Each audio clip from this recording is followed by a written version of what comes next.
so just keep an eye to see if go live And button. we are live, I think. Hello, Alright. one and all. Welcome to the first ever. Hold on, it's now saying scheduled.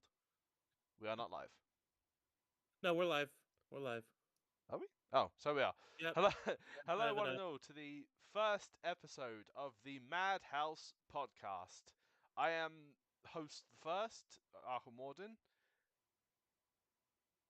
Rangi, this is your turn. I'm Rangi Nui. I'm the second host. Hello, one and all, to the first episode of. Let's just give it a little drop in the DMs, so to speak. So today we will be breaking down MadHouse Podcast. Oh god, I am myself. The first video game entry in the the Batman Arkham series. Yes. Obviously, we all know it. We've all presumably played it, I would hope.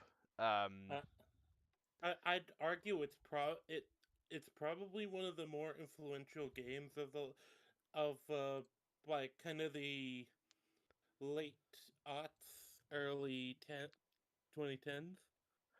Yeah, I very much think. Well, I would actually argue it's like a defining game in the history of games. It's defined so many mechanics. It's defined. Well, it's absolutely had an impact on future or superhero games that would come after it. But yeah, I don't know if Rangi, you want to talk about the history you have with the game. So my history with the series is I first played City. This would have been, I believe, when I was in high school. Uh, basically,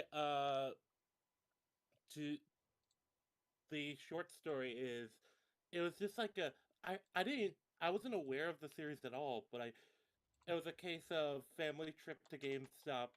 Me and all my brothers, everyone gets one game. Nothing above this price, and I found like a used copy of City. So that I played that, and that's become probably one of my favorite games. Hmm. And then after that, I eventually went and played Asylum as soon as I could. I think I got one of the complete copies.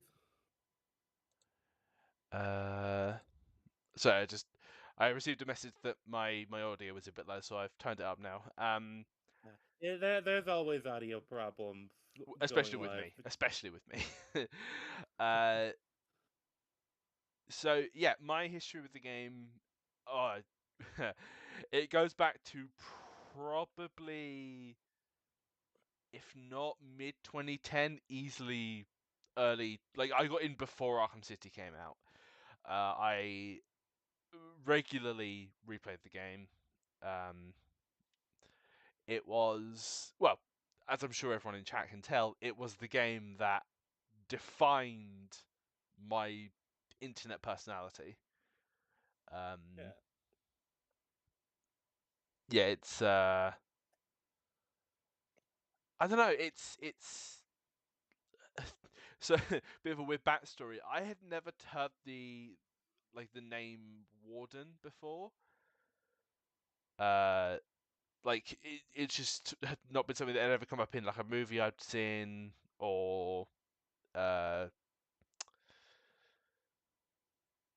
uh or like a show or anything. I was like, that would make a good like username. And then the numbers after that were just like a random. I think it was like the price Yeah. of a DLC that I wanted to get. Yeah. I always go out of my way to try to not include numbers if I don't have to with username names, because I just have never liked that. Mm. Uh, with me, I wish I had like a fantastic backstory with my handle. No, Mm. I was looking up obscure gods for a writing project, and I saw the name Rangi Nui, and it vibed with me. Just for anyone in chat wondering, I will have Rangi's stream playing in the background as like B-roll and visuals to just to yeah, if we need like reference material. But don't worry, you can't hear his annoying voice. What a weirdo. I, Says the guy I with know. probably the most annoying voice. No, your voice is way better than mine. Nah, yours is. So I mean, I sound like a twink, so I don't know about that. So yeah, I guess we'll just we'll guess we'll make a start on the opening of the game, assuming you you get to it quickly in your stream. But oh, here we go. So we open the game with what I would argue is a perfect tone setter. Rain over the Gotham like night sky bat logo. That is. Oh yeah, it's so. I've always liked the gothic aesthetic. I've never been a goth, and I don't really like the you know, goths as in that type of, but that sort of like gothic, eerie, ancient stone or old aged stone city. Things aren't quite maintained. There's some neon, like urban. I don't know if I would say goth. There's probably a better term for it, but that sort of setting, and this opening does really pull that off. It's like there is, you get the sense that there is something just from the brief view you get of Gotham. It's a city where things have gone wrong. Yeah. And then you get this creepy forest that he's basically running up to. Yeah, your Batmobile goes racing around the corner, driving down a forest road, and you see just the sign Arkham pointing in the direction he's going. So you immediately understand what's going on, what's happening. You cut to the Batmobile and you show Joker in the passenger seat, which is weird. Like you feel like, I guess, yeah, I Well, guess that's a safe place I for him. think the implication is Batman wants to be able to keep an eye on him specifically. Because he has captured. This is kind of mid to late Batman career. So at this point, he doesn't want to give Joker any opportunity to do any tricks. Yeah. And he's cackling to himself as he always does and says, "Stand back! I've got a bomb." Oh, wait.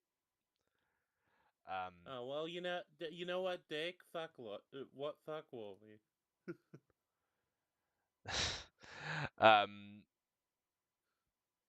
He's not even American. Uh, so, and yeah, please excuse the fact that Ranky didn't realize his mouse was on screen during his stream. Was that? Was it?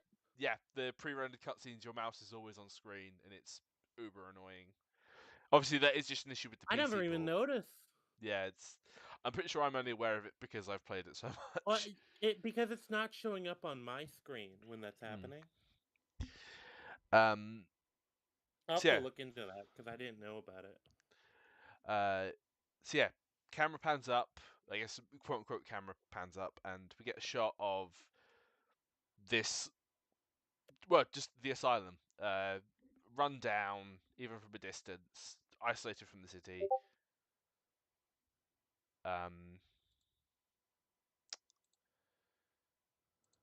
So let me pop out the chat so I can put it on the second monitor. Yeah, I should re-enable that. So,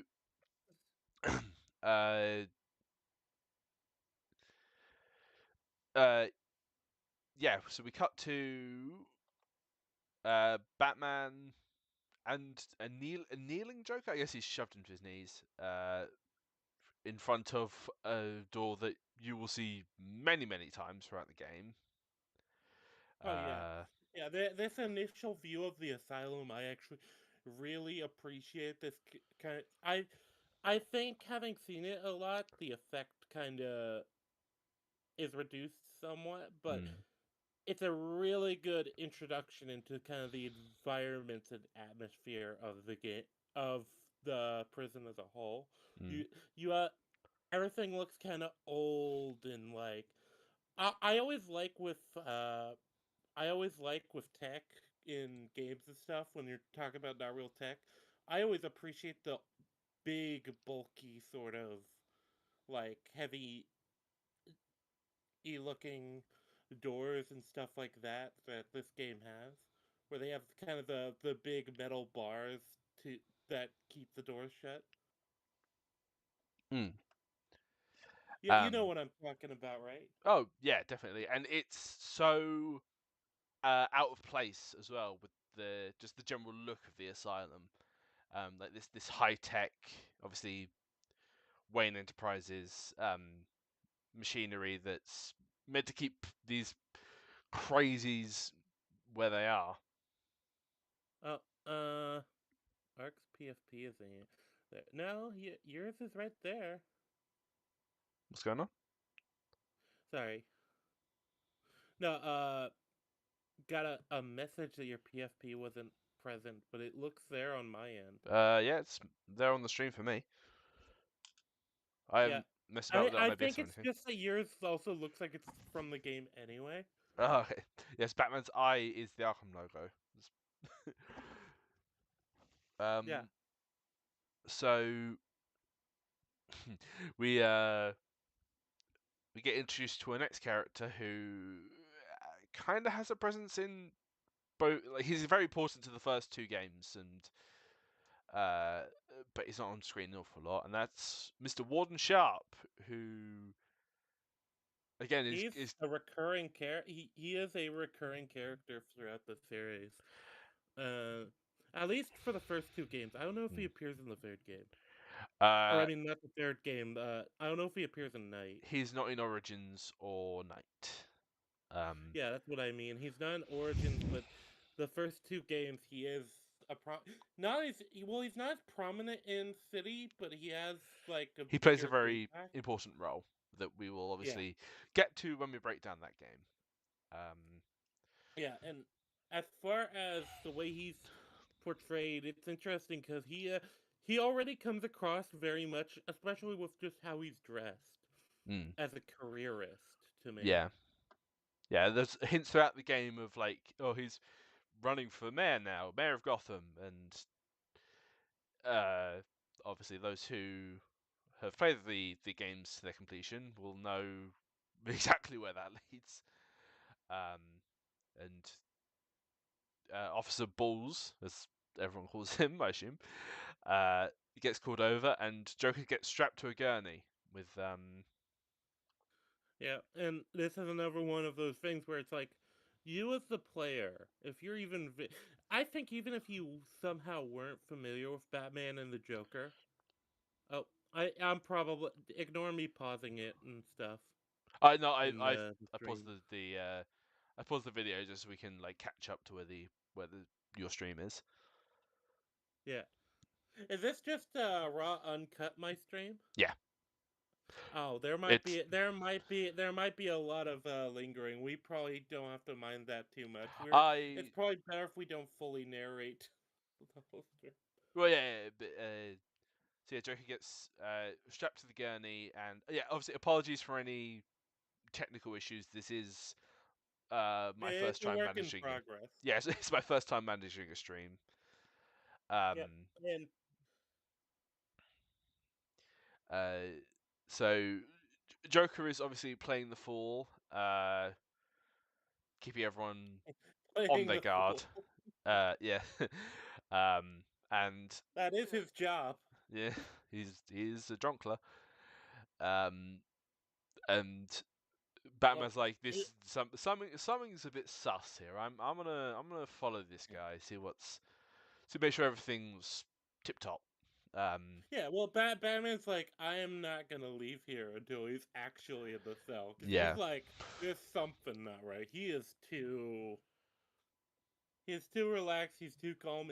This is one of the points where you get a lot of really good dialogue. Mm. As far as like the Joker's lines, especially, he hints at like different things going on. He he kind of foreshadows certain things. So now begins what I'm going to be honest, even like playing it for the first time, this sequence is painfully slow. Like you walk through, I think it's about 50% of intensive treatment, and it's like you get the credits as well, which obviously are in the very comic book style that will be prevalent throughout the game.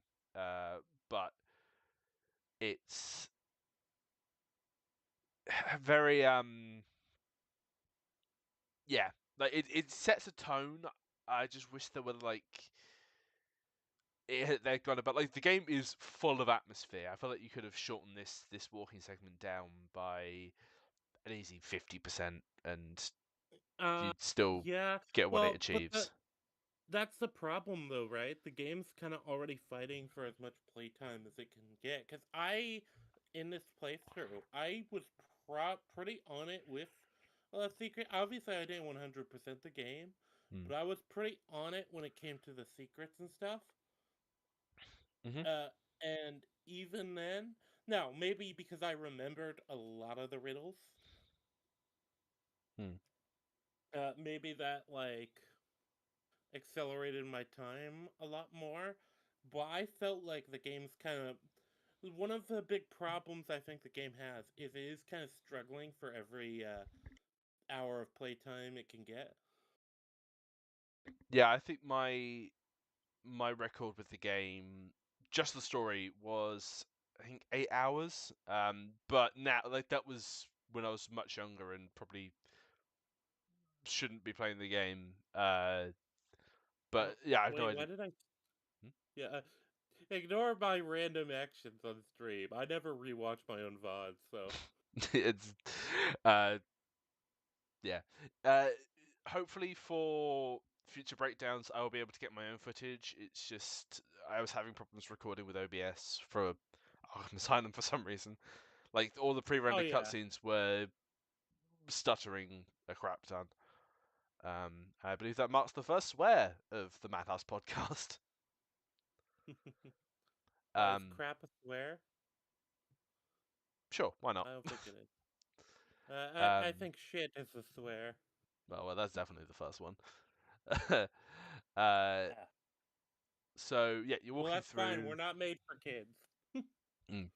So you're walking through, and yeah, suddenly you get stopped by this doctorman, Doctor Do Very Much, I guess. uh, who Yeah, and I he, don't think this doctor. I think they probably appear in one of the sequences. I believe You he is know? a hostage later in the game, but I wouldn't Yeah, that's bet on what it. I thought. Um, But he doesn't have it. There's no like the interesting thing is he's introduced. He's not the doctor that actually has any like story relevance, really. mm. So excuse me. Yeah, walking through, and he's like, "Oh, I've got to check out the Joker because make sure that he's not been beaten the crap of because obviously Batman is known to bring patients back in bad shape." Uh, But and yeah, I don't blame him. I mm, mean, for one thing, half of these people that he's bringing back in bad shape also have like superpowers. So um, and midway through, Batman just pauses and stands there for a moment after Joker scares the crap out of everyone. Uh, yeah, I yeah. wouldn't. Did it scare you at all with um I in that the moment or? first time I played it, it surprised me. I would say. Mm, Uh, and I think that the part where Croc comes up, his design is kind of his Mm. design is really cool in the game. I Yeah, think it they goes they really thought about the underutilized after design. this game. He he feels underutilized in this game. Yeah, actually that's fair. I kind of wonder how much of his content was I know he might has have been a cut. side story in Night, and he's like the tutorial boss in Origin. Mm. He has a cameo. Oh yeah, basically a cameo in City, where like if you go to a certain point after the League of Assassins stuff, he'll pop up and be like, "You are not welcome here." I Um, think I have stumbled upon that, but I didn't on the stream. mm, I forgot about that actually. um, so from there, he is taken all the way down, down to the holding, to a version of the holding cells. Let me just skip ahead. Oh yeah, after the lights, I guess, do the lights randomly go out, or is it like Uh, intentional on his part? Like, was it hardly fucking you up with the controls? so my theory is it was, but I think the idea is supposed to be that it just happens to be a thing that happened, but you can probably assume that it is part of Harley's infiltration into the building. And from there, yeah, as a Well, as, I like that Batman's first action when the lights went out was to go and basically make sure Joker can't actually do anything. mm, um, yeah, he's obviously doesn't need. He's Batman. He doesn't need light to see. um, so and then from there, Well, this sequence, thank God, finally on top of ends. that, he knows specifically where Joker is, like relative to his position. So even if he can't see, I I'd imagine the moment the second the lights went out, he was there. Yeah. Uh, so yeah, he's taken away, and you see someone on watching them in from some surveillance room. Yep. And I think that a lot of what you'd probably be. It's interesting, right? Because seeing past Rangi's gameplay, it's clear he's getting impatient with this sequence too. mm, um, yeah. So taken away, and we meet Commissioner Gordon, who's like, "Oh, Batman should be let in here. He's Batman." It's like, look, he's gonna freak everyone out. Okay, the inmates, most of them are here because of Batman. So yeah, no. It's like, oh, Uh, it's fine, even though it probably shouldn't be.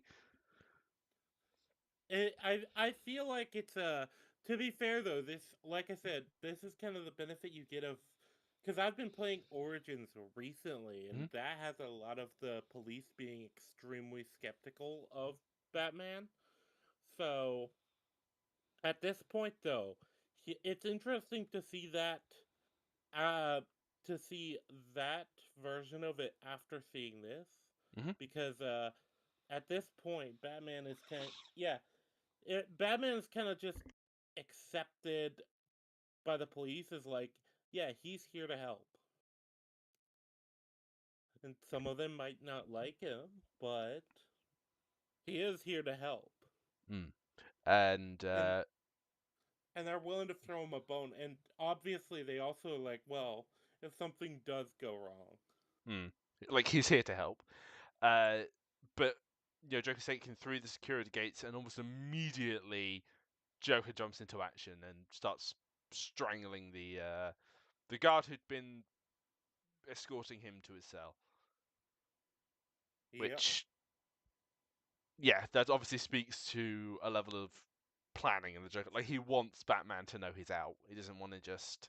Yeah, yeah. In fact, I feel like Joker was specifically counting on Batman going this far with these precautions. Yeah, yeah. It's like the moment of the moment of realization where he walks through the next set of barriers and they immediately cut him off from Batman. It's like, Oh shit. Which we'll get to in a moment. After obviously, Joker delivers a epic pun game with the chokes on you. Guys, what's going on? Is there something going on? Uh-oh. Oh wait, have I skipped something?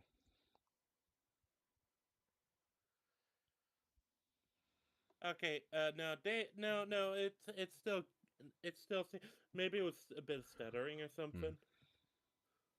No, I think Dake's Irish internet is drunk.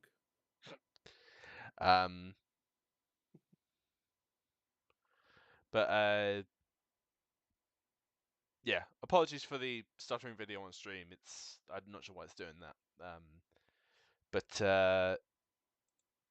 Yeah, that's fine. it is what it is. So yeah, so he jumps through the Batman. Oh, hold on. Did it full on freeze? No, it's fine. Oh, okay, so it's been fixed already. Okay. So yeah, Batman obviously immediately leaps into action, slams face first into the glass separating him from the room with all the imprisoned goons, and this is where Joker's like, "Welcome to the MadHouse," and this is the point in the game where all hell breaks loose, and Batman very quickly realizes that he isn't in control of this situation. Yeah, and it kind of snuck up on him. Someone who never was too bright is very clearly pulling the strings for the person who is pulling the strings, I guess.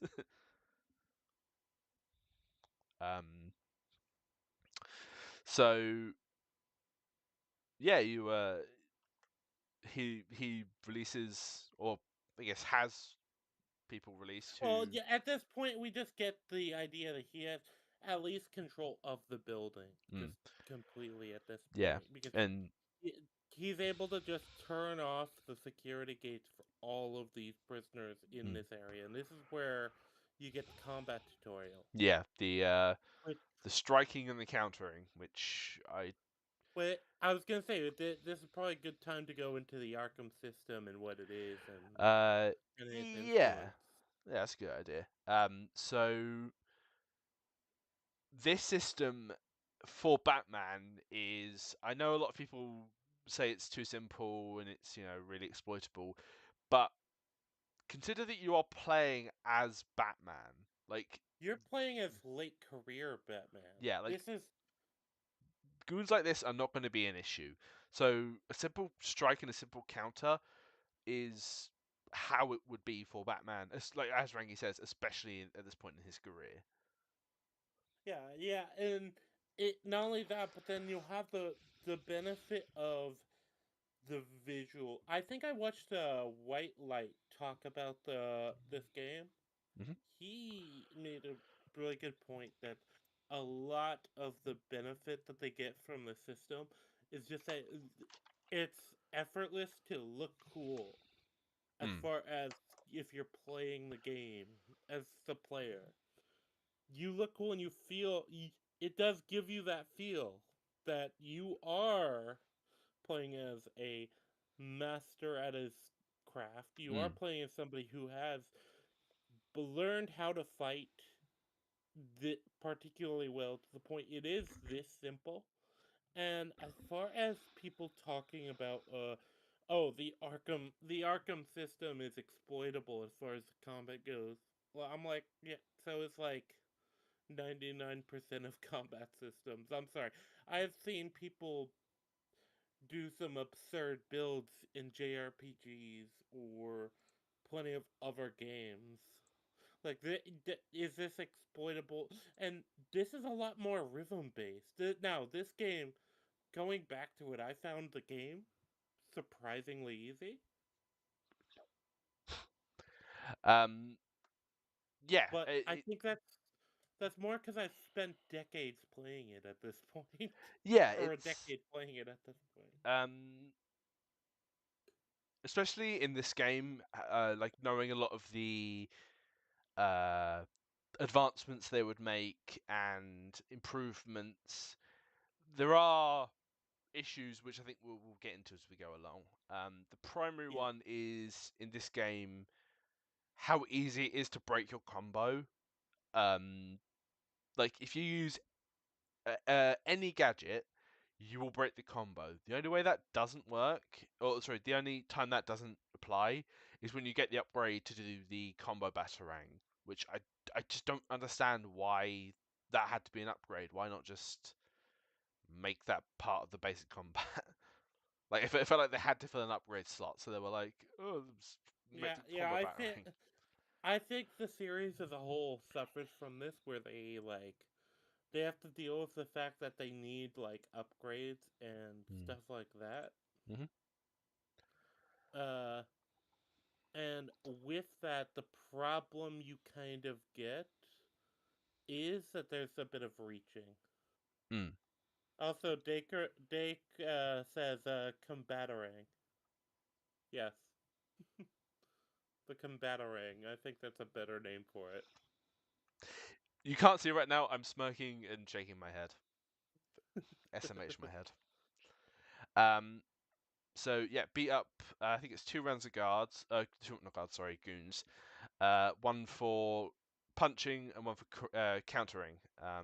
Yep. Yep. And this is the other thing. Dake actually pointed this out. This is probably as easy as the system is. It's just so fluid and so intuitive. It's kind of I don't know. Like it's such a solid basis to build off of, Mm, and that's especially true if you when you look at how many people have ripped it off. mm. Like Spider-Man in a way. It I'm gonna say stole a lot from this, but it did base its combat around the way this game plays, which I Yeah, think is like fair enough. Someone as bouncy as Spider-Man is uh, a lot of what applies to Batman works well for him as well. Um, yeah. Well, like there have been other games that have done like variations of this combat style mhm, and added things or kind of like altered things to fit whatever the character is. mm, It's like it's funny, right? Because with this combat style, the interesting thing, why I forgot how much I flicked in and out of mm, detective mode because I wanted to stay within I wanted to stay in the normal aesthetic thing because I think that being in detective mode all the time, which these games do incentivize you to be in the detective mode as much as mm. possible, but I think you lose some of the Yeah, visual. it's detective mode is a like important and again very copied from innovation in this game. But it also, like as Rangi says, it takes away from how gorgeous the game looks. Like I think was it Unreal Engine 3 that was used to make this game. The lighting especially is stellar and it really adds to the atmosphere. So Dake brought up Mordor, and I now that I think about it, given how many people ripped off the Arkham system, because it's the same company, is that why they trademarked the the Nemesis system in Shadow of Mordor? Do you think Uh, because I I have not because of played the Arkham system? quite possibly. I haven't played the Mordor games, so I wouldn't be able to comment, But unfortunately. well, yeah, but it's the same company, and the combat system is basically the same as the Batman game as far as the melee combat. Right. But they had a nemesis system where the idea was like, so the yeah the orcs have like basically they have like named characters that exist in the world Mm. that progress or get killed by you, that Mm-hmm. these killing them grants you specific bonuses and stuff like that. Mm. But they're always kind of leveling up and stuff like that. It's an incredibly intuitive like nemesis system that exists that no other game has been able to apply because they trademarked it. Yeah, that's companies shouldn't. Well, yeah, this goes without saying. Companies should not be allowed to trademark something like mechanics. There's like 101 in how to be a shithead, basically. Yeah, they confirmed it's very very similar combat, Mm. practically cloned. Yeah, because it's the same company. And I believe it obviously, is Rocksteady that did it. was Well, Assassin's Creed before or after this? Because it's very similar in a lot of ways. yeah, the new actually the original Assassin's Creed I think was before, Right. Well, but we can just go to Google. the Assassin's Creed this feels like an extension of the Assassin's Creed system. So Yeah. So you go through the rest of the corridors until you come to a junction where you find two goons. One way leads to a knocked up guard that Rangi clearly ignored, and one leads to a conversation with Oracle, who I think, yeah, I'm pretty sure this was the first time I'd ever heard of Oracle. I at first I yeah, had no idea same. it was. I think I looked her up and then learned that because I knew Barbara Gordon and I knew Batgirl, Yeah. but I didn't know of Oracle at this time when I first. Well, I knew of her when I first after playing City, Mm. but I hadn't known about her until this series. Hmm. Yeah, I'd never heard of the Killing Joke or uh, like how dark the Joker gets a lot of the time. So the idea that Barbara was in a wheelchair, at first I thought that, oh wow, is that something that they did for this game? And then I heard no, it's like the most famous story with Barbara Gordon in. Um, Uh, but yeah, he says, yeah, oh, Joker is taking control, and her first question is my dad safe? It's like, that's like some pretty good characterization for someone who doesn't get a lot. Um, because yeah, Gordon is constantly running into danger, so asking that is perfectly reasonable. it's almost like he's a named character in the Batman franchise Ugh, that isn't a villain. just it will forever be funny to me that James Gunn said Gordon is an underrated character to most people. It's like, bro, he's one of the most famous Batman characters. I think mm, depends what you mean by underrated. I think. Um, Because if you're talking about not famous enough, then yeah, he's stupid. If you're talking about people don't really appreciate him as a character, I can kind of understand that because a lot of people just assume Gordon is like there and like the one good, and he is the one good cop in Arkham, and he definitely does a lot to kind of cover for Batman and give Batman kind of the wiggle room to be able to act while also still being kind of a moral character. yeah. Uh, Kind of a moral foil? Is that the right word? I think without Gordon, Batman would be a lot more. He would still be as hostile as to the police as we see him in Origins. Oh, he definitely would. Um, He definitely would. I don't think there's a question about that. I'm gonna. I'm. You continue. hmm? I'm just gonna step away for just a minute to use the bathroom. Okay.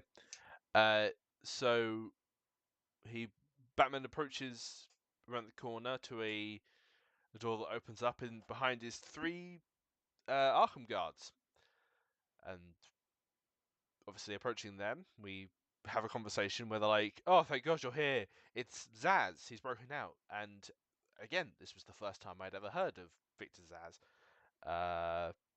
He has some guy. I can't remember his name. Hold on, let me just catch up to where we're at. He has some guard, strapped to a chair. Mike, that was his name. Strapped to an electric chair. And he's like, "Oh, if I see a bat, this guy dies." And I guess this is the first mini boss, as well as a minor introduction to the stealth mechanics in the game, or I guess a portion of the stealth mechanics, which we will get into more during the first stealth section. But spoiler alert, I adore the stealth mechanics in this game.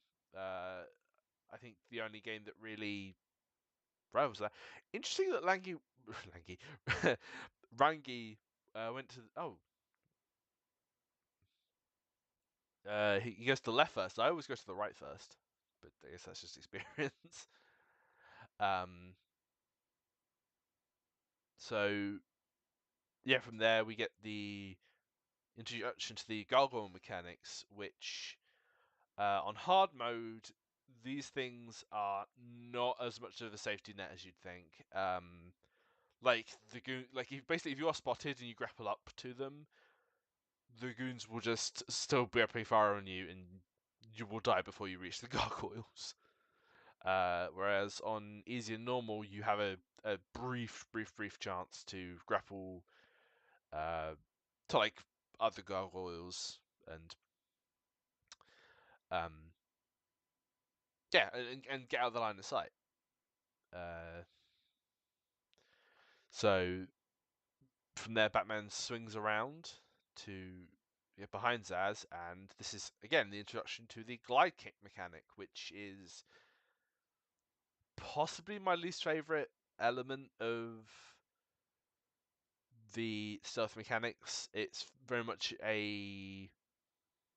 or Ranky could just drop down like that and stealth take down him. Yeah, glide kick is very much a novice's tool when it comes to the stealth mechanics, because it's a very quick way to get yourself caught, and it's a very it's great for like one-on-one situations, I guess, and there's no real like harm in it being there, but it's just not something you should really use in the vast majority of stealth encounters in this game. So from there, I feel like I say from there a lot. I should probably stop saying that. We get the introduction to one Harleen Quinzel in what can only be described as a slutty nurse's outfit, and I'm in no way complaining. As my introduction to Harley, and as well Arlene Sorkin, voicing the character. I was very I'm trying to choose my words very carefully so I don't anger the YouTube gods. Just pause it there. Yeah, I was very intrigued because I'd never heard of Harley. She was, I guess, kind of just there. Like like I said, I had no knowledge of her character prior to this. So yeah, obviously later learning that she was spawned by the animated series, and initially she was just a goon who was later revealed to be the Joker's psychotic girlfriend. And I'm really hoping Ranky gets back soon, because we we have some thoughts on Harley's modern portrayals that we might want to get into.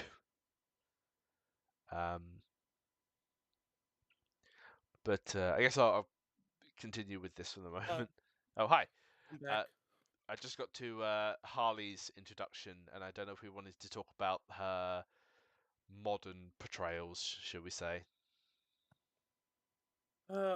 That's a weird thing because I like the angle they go with her with the series as far as 1, 2, and uh, Asylum, City, and Night.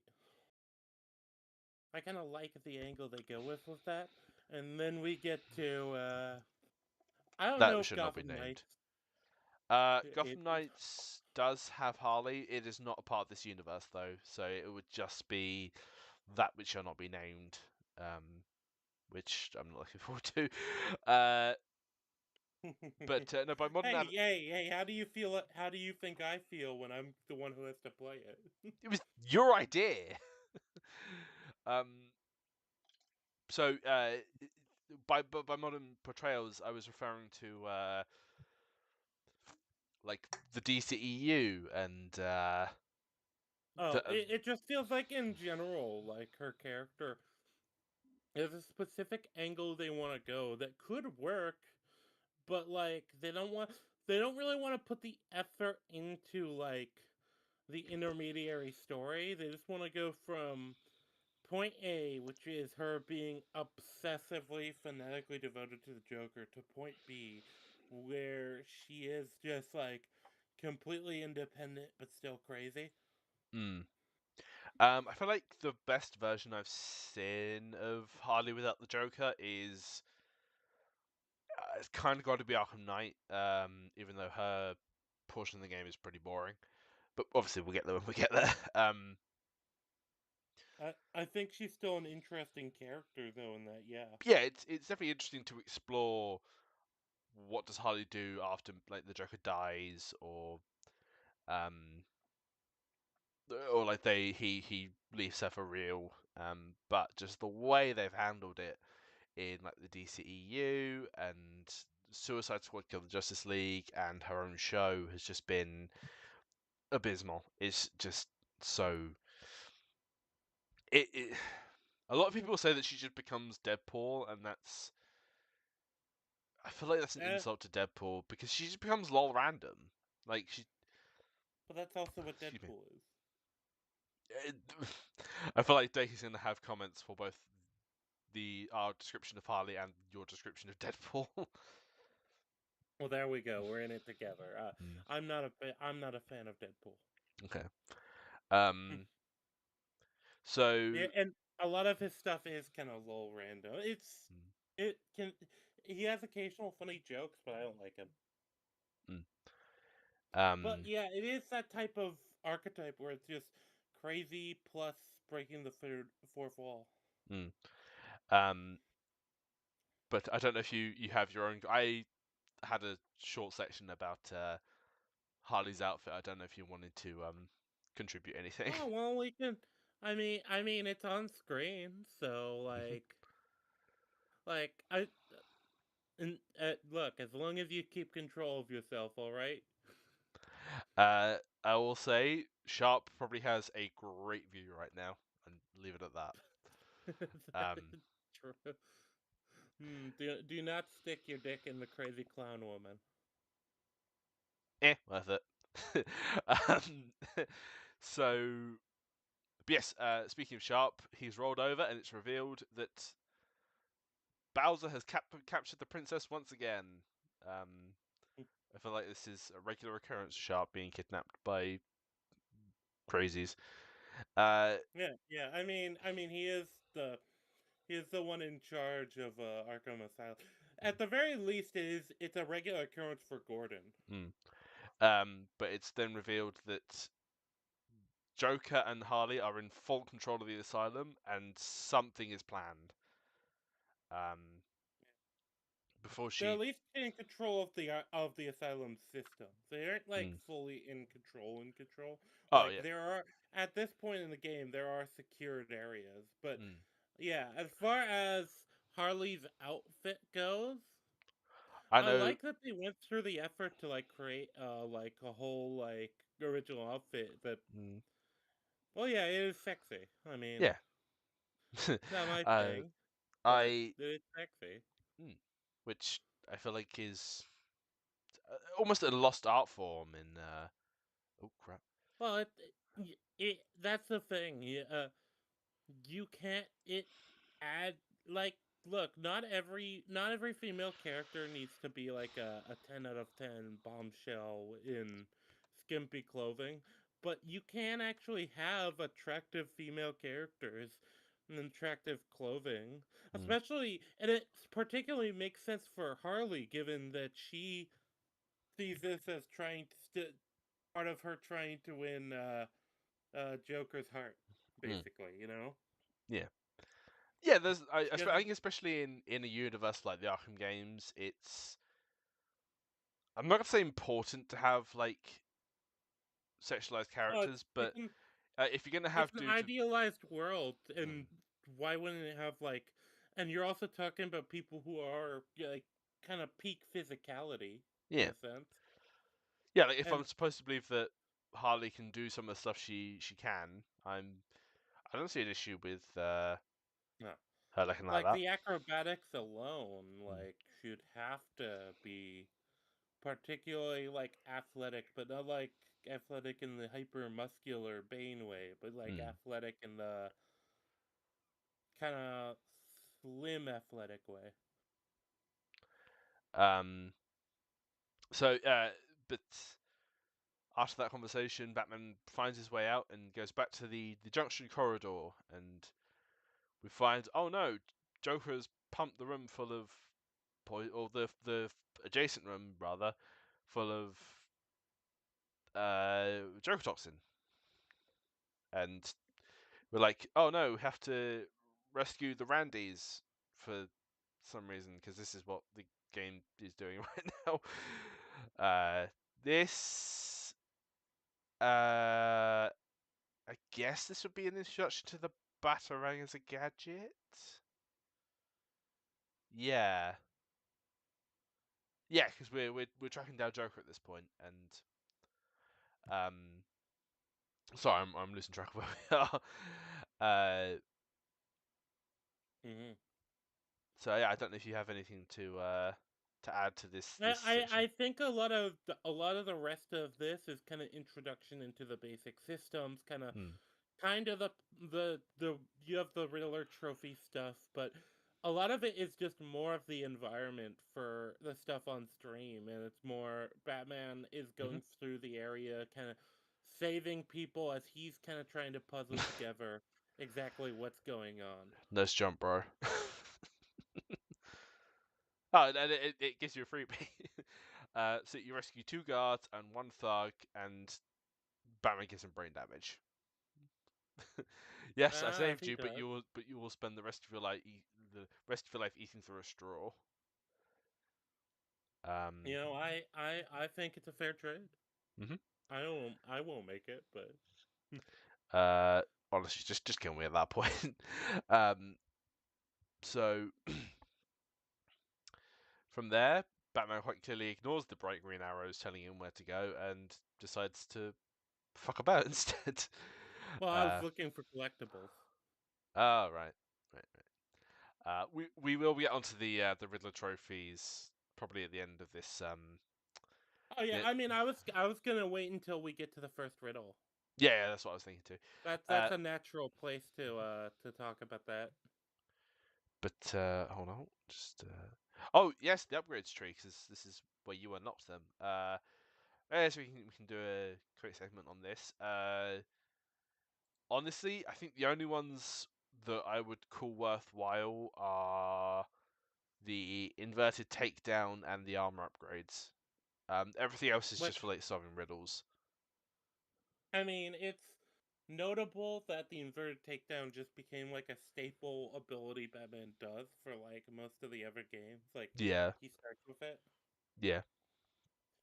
Like the range extender and the power extender for the cryptographic sequencer. That's the cryptocurrency sequencer. um, Don't yeah. worry, I'm extracting all of their Bitcoin right now. Um, is yeah. That's That just for one's solving just riddles. disproportionately useful because of how many like there's several like puzzles it just makes the problem is they have to plan around that, and I don't think they do really as much. Like a lot of the environments in the later games, they're made so much easier, and a lot of them are a lot of the upgrades in City, Origins, Night, they're made easier by the upgrades. In this, it's like, okay, you can take more damage, cool. You can take down goons easier, cool. But then like the rest of them, oh, and obviously the combat throw and the combat takedown are sorry, combo takedown, not combat takedown, are super useful. I don't really use the throw that much, but definitely the Combat takedown is just like objectively the best at this in this game. yeah. I found more use for the disarm and destroy combo in City, but like most of the combos outside of just the combat takedown are just kind of worthless. Yeah, I never really. I think in all of the games, I use the combo takedown the most. Yeah, and But also like I was still very dissatisfied, to be honest, with this game's difficulty at this point because I'd remembered it being harder. yeah, and obviously you're playing on hard, so the hardest thing Yeah, about yeah, the game at this point is the lack of combat counter icons.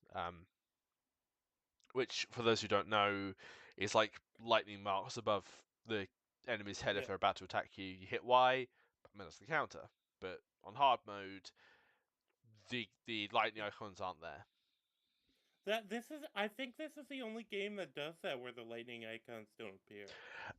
The other Well, they games do it in that's New Game Plus. yeah, it's a new game They plus do it in New feature. Game Plus. Um, But the other games like hard mode, it's just like more damage and stuff. I think yeah. probably more enemies. Yeah. Uh, Uh, is this the one that's like the easy? I feel like this is the one where it's easiest to die. no. Origins is definitely the easiest to die. Okay, skill issue.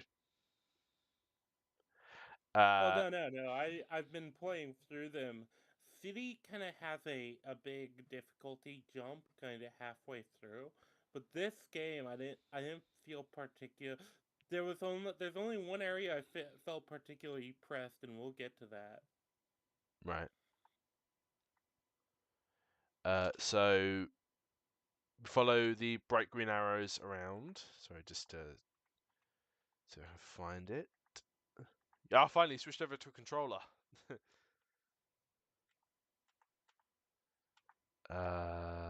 Until no, you restarted the game. Apologies, folks. Just there we go. Right, so we follow the green arrows until we come to the Joker door, and he's like, "Oh, come on, man! What took you so long?" And almost immediately, Batman's like, "Nah, fuck you, bro." Just yeets the batarang at his head. Would that be trying to kill him? I feel like that might have killed him. Um, I don't know. It's weird with the battle rings, right? Because you're throwing them at people's heads, and that could easily kill them. Hmm. Uh, And the battering itself is sharp enough to cut through like cables and stuff. Uh, hmm. we have to assume Batman knew Joker would dodge. At this Uh, point, he's just annoyed. yeah. So yeah, it's like, there's no escape, Joker. I will find you. And in response, Joker unleashes a Chungus, a big Indeed, Chungus. a What Chungus is that your froze thoughts Rangi's on stream. what? A Chungus that froze your stream, apparently. Huh? Apparently it did. Just And we get our first of many, the Titan many, thugs. many Titan fights. There isn't that many actually in this game. I There's think like there's five including Bane. And well, so yeah, it's naked. this one. It's the two of them in the lab. It's Bane, The and then I elevator. think there's two of them in. Oh, I forgot about the elevator. So it's two of them at the end of the game, and then it's the elevator one. So I Yeah. guess it's 8. If we're talking like individual Titans, yeah, it's probably about 8. But like general fights, obviously some of them are doubled up, so it's I I kind guess of about 4 or I 5, didn't 4 or like 5. how simple. I didn't like how simple they were. I think there's Yeah. one Titan fight that I had particular issue with in this whole game, and that's the elevator one. Man, you suck at this fight. Shut up. I think you're gonna hear me say that a lot for your skill issues. Yeah, you know what? Stream your own gameplay and then you can talk. All right, fine. I'm also yapping to chat. Yeah. And keeping an eye on chat. Oh no, fuck chat. I am looking at. I think I've looked at it like twice. But yeah. So, Batman pretty effortlessly beats this thing. I feel like, yeah, as Rangi said, it was. I wish it was a bit feel harder. like the problem in this game is in this game specifically, I think they kind of fix them with the Titan Thugs later. But it's so easy to kind of cheese the fight with the Titan Thugs. Yeah, like this fight, I think it's okay. I wish it. Well, I wish it was a bit more difficult, and because you win automatically, like eventually it just has a heart attack. Yeah. Well, but also the Titan Thugs like kind of their gimmick in general isn't very like interesting really. The problem is when you're fighting other thugs and they're around. Yeah. So yeah, but it has a heart attack. So as I said, I wish it was like you get by the skin of your teeth, and then it dies.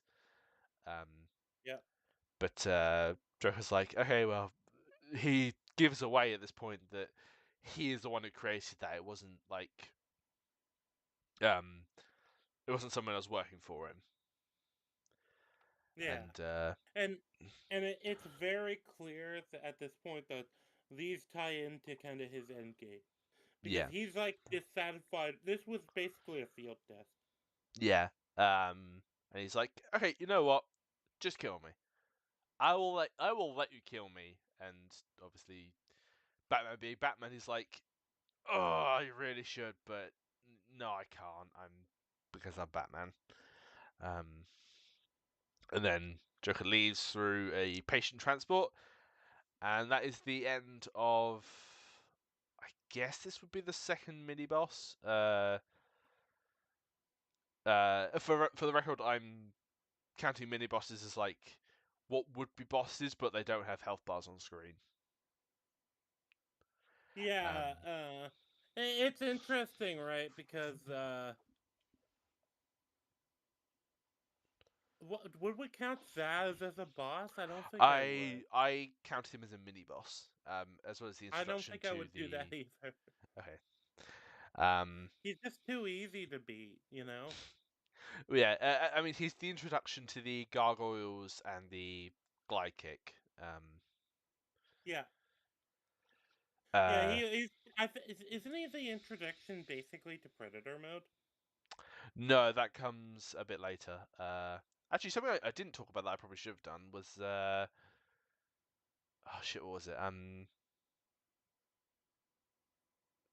There was something important that I wanted to reference. It will come to me. But yeah, so Joker leaves and almost like immediately, like he must have jumped off of that transport and then ran to the nearest camera to talk to Batman. and he basically starts gloating and saying, "No, no, no, no! I've kidnapped Gordon with Officer Balls." Oh As yeah, Joker is a busy guy here. mm, Oh, this is me trying to adjust sound settings. yeah, yeah, I've skipped ahead a bit. As well as, we also get confirmation that Two-Face exists in this universe. So that means that the Yeah, whole Harvey thing has already happened. yep, Um, yep. That's something I think. That's something I think Origins probably could have made a. Do they make it a side story? I don't think they no, do, but I I think don't that think could have been Dent a good. is in the game. I think that could have been a good side story for Origins. Hmm. Is the Harvey Dent stuff? Mm, I don't know. It feels like that would almost be. You know what? I think I would have taken Harvey Over Joker again? over like Joker being black. Not black. I was supposed to say Joker being blackface, Black Mask. Joker being blackface. Oh no. um, so What do you think about this, Batman? My N word. I'm the jungler baby. So uh, Batman leaves the room and almost immediately contacts Barbara and says that he's kidnapped Gordon. But don't worry, I need to go back to where he was taken and analyze the crime scene. Yeah. And Oracle is, like I said, I like a lot of the dialogue between Oracle and she very much is your I would say guy in the chair, but it's woman in the chair Mm. in this case. Like Actually, she is very much on it. now that we're back to this location, this is what I wanted to bring up before. On the PC version, there are specialized smoke and basically environmental effects you can do, like cobwebs that you can interact with, smoke. The ground will break if you like kick someone into it. Really cool stuff like that. Unfortunately, it is all NVIDIA graphics card exclusive. You cannot do it on an AMD card. And considering that I switched over to an AMD card earlier this year, I was very disappointed when I realized that I I would am no also longer on have the an support. AMD card, Yeah. Um. so I didn't encounter any of these. Yeah. Like the other I side of. actually hate that more than console exclusivity. Hmm. Um. The graphics card exclusivity? No, fuck that shit. Yeah, it's cringe. Big cringe. Um. Which is a shame because, like, on the other side of this room, the way you walked through before, there's like this big billowing smoke thing coming out of the vents, and you run through it, and it all like gets kicked up, and it's gorgeous. It looks really good for the time. I say that as if like 2009 had like 2009 looks a lot of 2009 games look really good. Well, Like of that this era. game itself looks really good. It Mm. didn't age particularly poorly. Yeah. Um. And I think a lot of that comes down to it's not trying to be like hyper realistic. It's like a kind of a stylized version. Mm. They're kind of going for more of a sort of a I guess you could say like a comic booky sort of look, but I don't think Mm. that's the right term either. It's like it's more realistic than comic book, but it's like less realistic than reality. Mm. I would say it's definitely going for a comic book aesthetic, especially with It definitely is. the menus and well, just the environments. Like everything about it screams comic book, as opposed to the later games, which went more diegetic. Like everything looked like it would take place in the universe.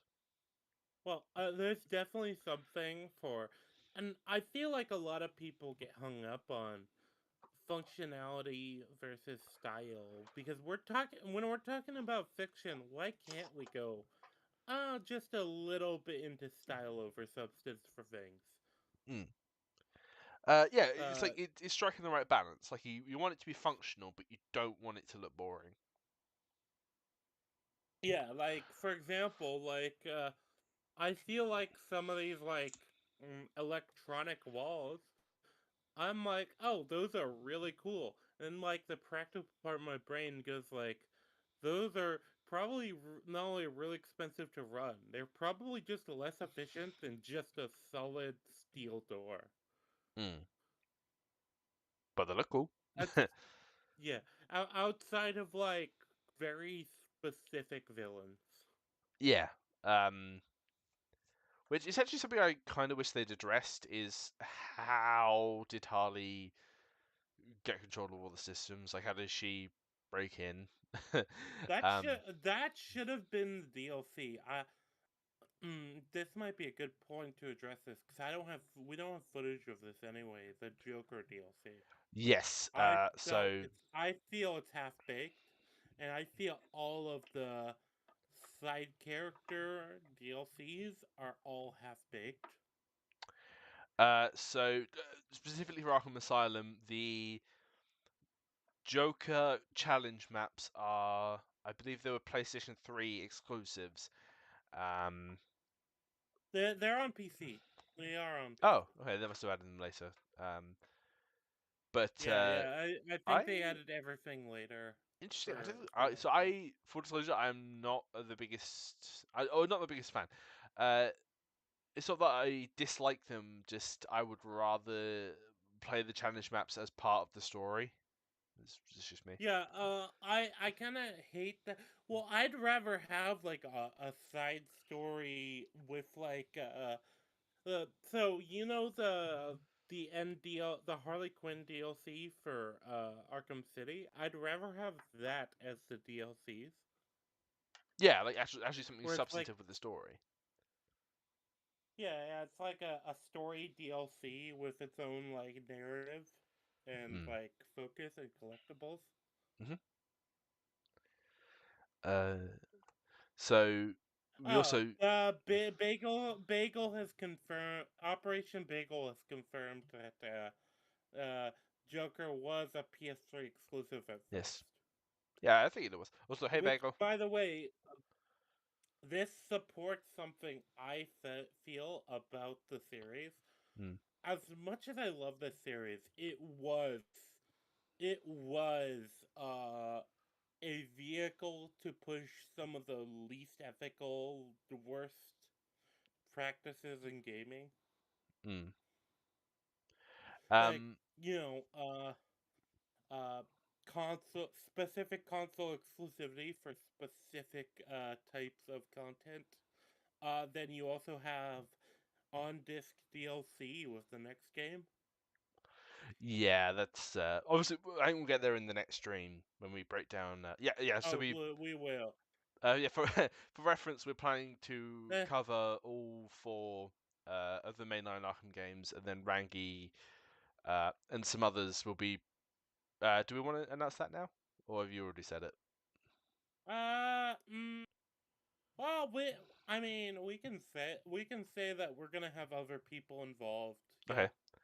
Yeah, Yeah. Okay. uh, Currently, we only plan they to cover the four mainline Arkham games. Yeah, and then we're having and then on my channel I'm having a specific thing for a specific game in the series technically that came later. Mm. That is not Uh, particularly a good game. Although, just for reference, I have played Arkham Origins Blackgate. I really don't like that game. It is incredibly tedious, and that is me being Is it extremely a kind. game or is it like a DLC? It's a game. It's its own game that was initially released on the PS Vita and the 3DS, I believe. It is a Oh, 2.5D game. actually, thank God that era of gaming ended. I hated the. This is this is kind of a DLC, but it's really just a mini version of a game. Mm, Dead Rising, I know, did this too with some games. um, Uh, Actually, a lot of the but example. Hmm? but Just I just hated that era, and I hate that sort of model. I would rather just pay for. I'd rather just pay for additional characters at this point.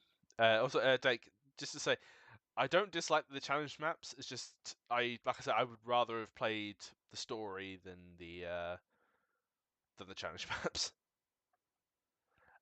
Oh yeah, no. I actually think the Predator challenge maps are, and so I liked having the challenge maps. My problem is that the DLCs were just challenge maps Yeah, for this game, yeah. for a lot of them. Also, the other thing Yeah, yeah. we'll get there at the I end. would But like I would like and actually I think a Harley Quinn DLC would have been better for this Joker with her infiltrating the asylum. I know Bega would have liked that. Um, but Like, well, but it's something you can make like a solid like story piece, you know? uh, but if we to get back to the story, Batman finds where Gordon was taken, and this is the introduction to the really underutilized scanning mechanic in this game. This is a very Yeah. very action heavy game, and it isn't really until Origins that we get more of the detective aspect to Batman. And he Yeah, finds that I really like. As somebody playing Origins right now, I've really enjoyed the detective aspect, and it's been something. It's something they kind of flirt with in these earlier games, but it's like very simplistic. hmm, um, and you find a hip flask. I think it's a hip flask, lying on the ground, spilled. And if you are very attentive in the earlier cutscenes, you can see Bowles drinking from that flask. So that's the immediate hint that you get that this is his. This is unique to him. This will have his DNA on it. Um, Yeah, yeah, so like that. This something that's gonna not only have his prints on it, it's gonna have his DNA on it. mhm, He uses it regularly. We see him use it. I think that it's kind of an intuitive like clue to where he goes, mm, outside of just the actual story stuff. yeah. So Batman follows the trail and finds himself with a guard in an old elevator shaft, the one that he used to uh, bring Joker down when the lights went out, and immediately drops down Harley Quinn, and we get our first of many upskirt shots of Harley in this game, and I am not complaining. But she, dirty bitch, sets off Yeah. a bomb that crashes the elevator down on you. Um, Yep. And and uh I kind of it is kind of interesting, right? Because Harley is a oh, character strong as balls. that's kind of like so what's the best? She is a really good character for like the early antagonist that's Mm, like particularly annoying. But hmm as far as the main hero is concerned, but that you can justify appearing throughout without without hurting the main antagonist. mm. If that Oh, makes sense. yeah, and seeing as this is where you find it, and we're talking about Harley, this is the introduction to the I guess what would you call them? The interview tapes. The audio logs. Interview tapes. Yeah, Uh, yeah, the interview tapes, which are basically the audio logs. the Which, what are your thought? What's your thought on? And also, this is probably when I go on a break for the because okay. the way I was using audio logs when I was doing this is I hmm was playing them when I went on break. Mm. So as it adds a lot of character to the ones who receive them, um, Oh yeah. and it gives a lot of lore and excuse me, um, backstory to the world and the characters. It's just it's weird to say that I wish we had more for a lot of them I say because I no, I kind of agree with that. So, my stance on audio logs is they're particularly useful, especially when it comes to events or characters that we have a limited amount of like ways that we can actually, for example, like in this game, uh, every single villain you can only really have Batman engage with a number of times because not only is he supposed to be familiar with them, but also like they're diametrically opposed. Audio logs are a really good way to like kind of characterize a villain outside of the main story while also still doing basically establishing their backstory. I really like audio logs in games, especially when they're done well.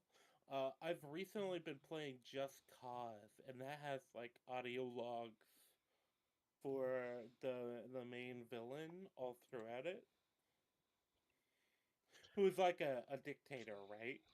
And obviously we can't have any too many direct interactions with our main character and him, because then you have to ask why doesn't one kill the other.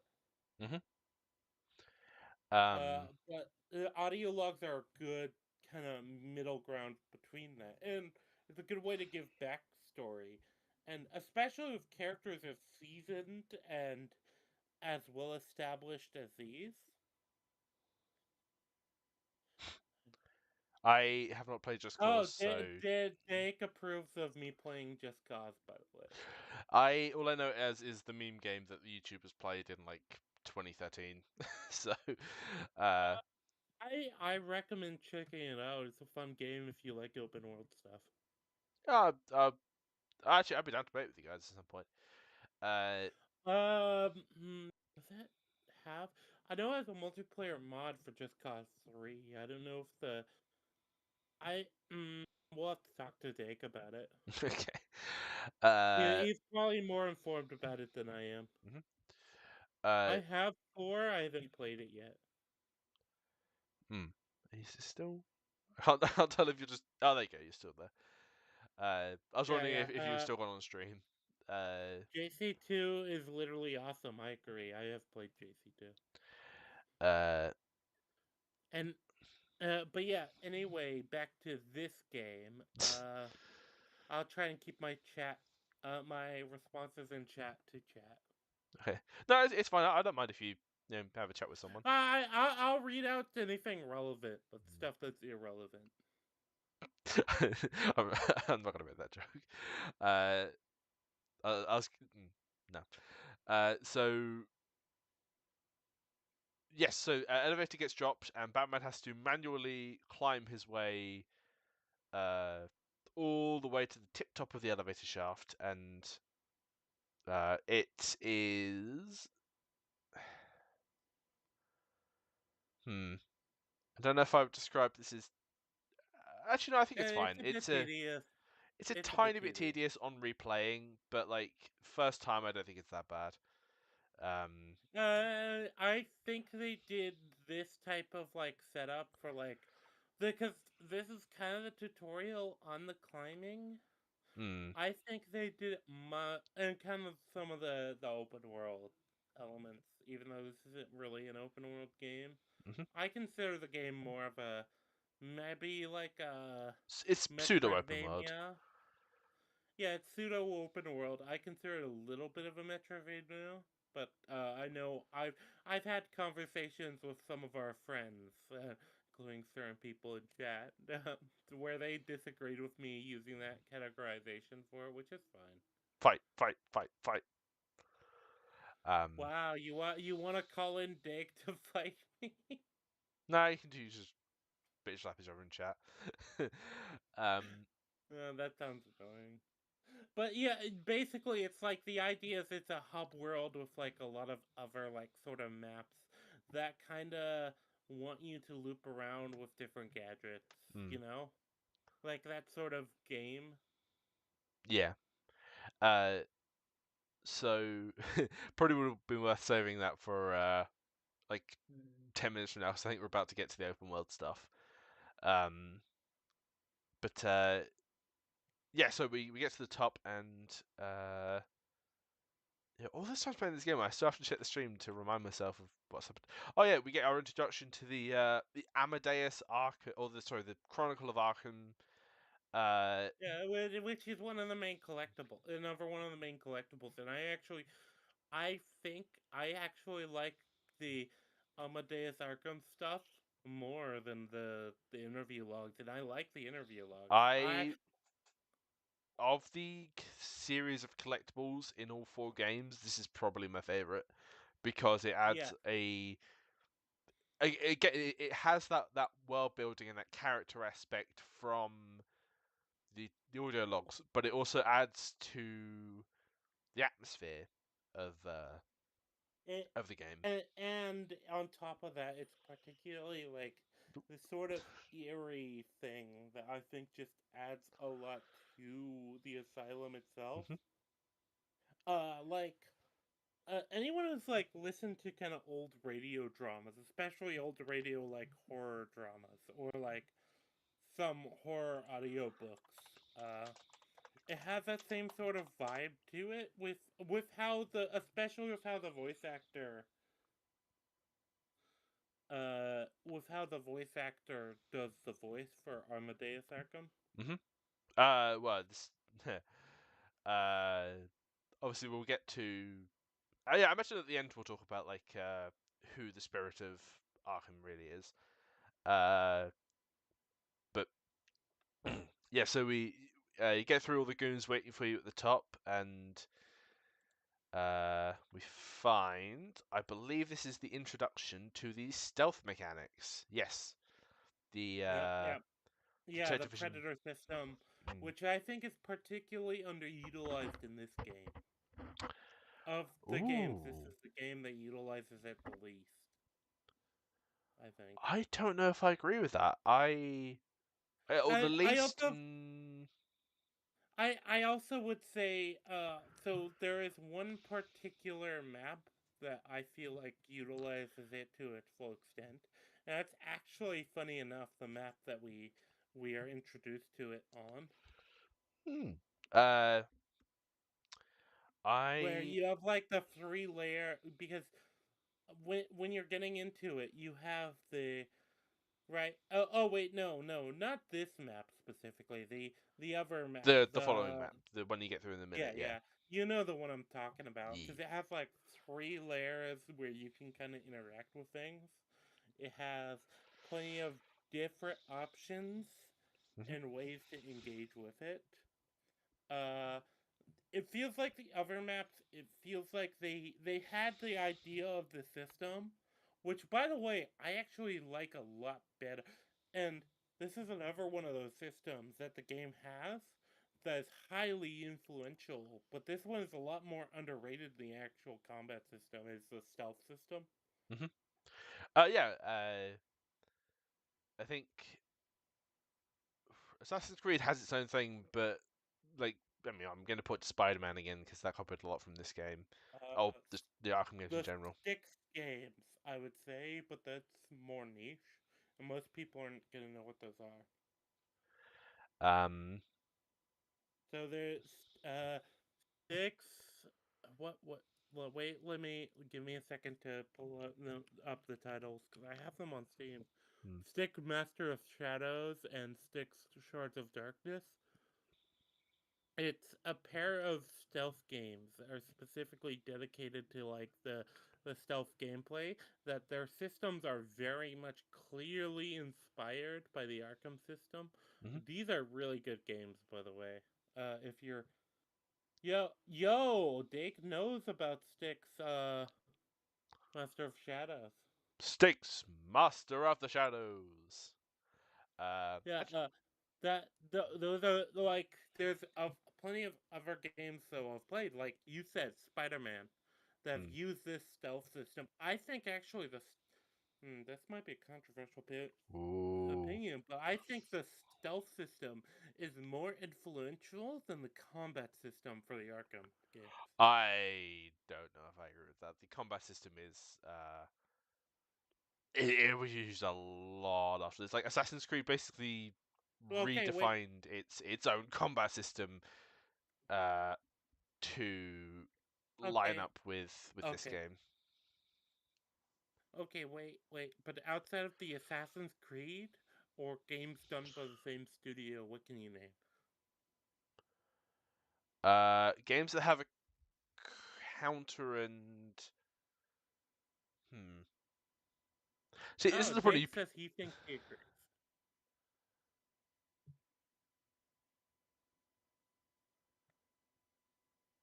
No, I'm Talk not about jumping. tennis for two is what Iron says. Oh, also, I'm gonna just put a message in chat. Can you just go ahead and give me a give me a moderator perms?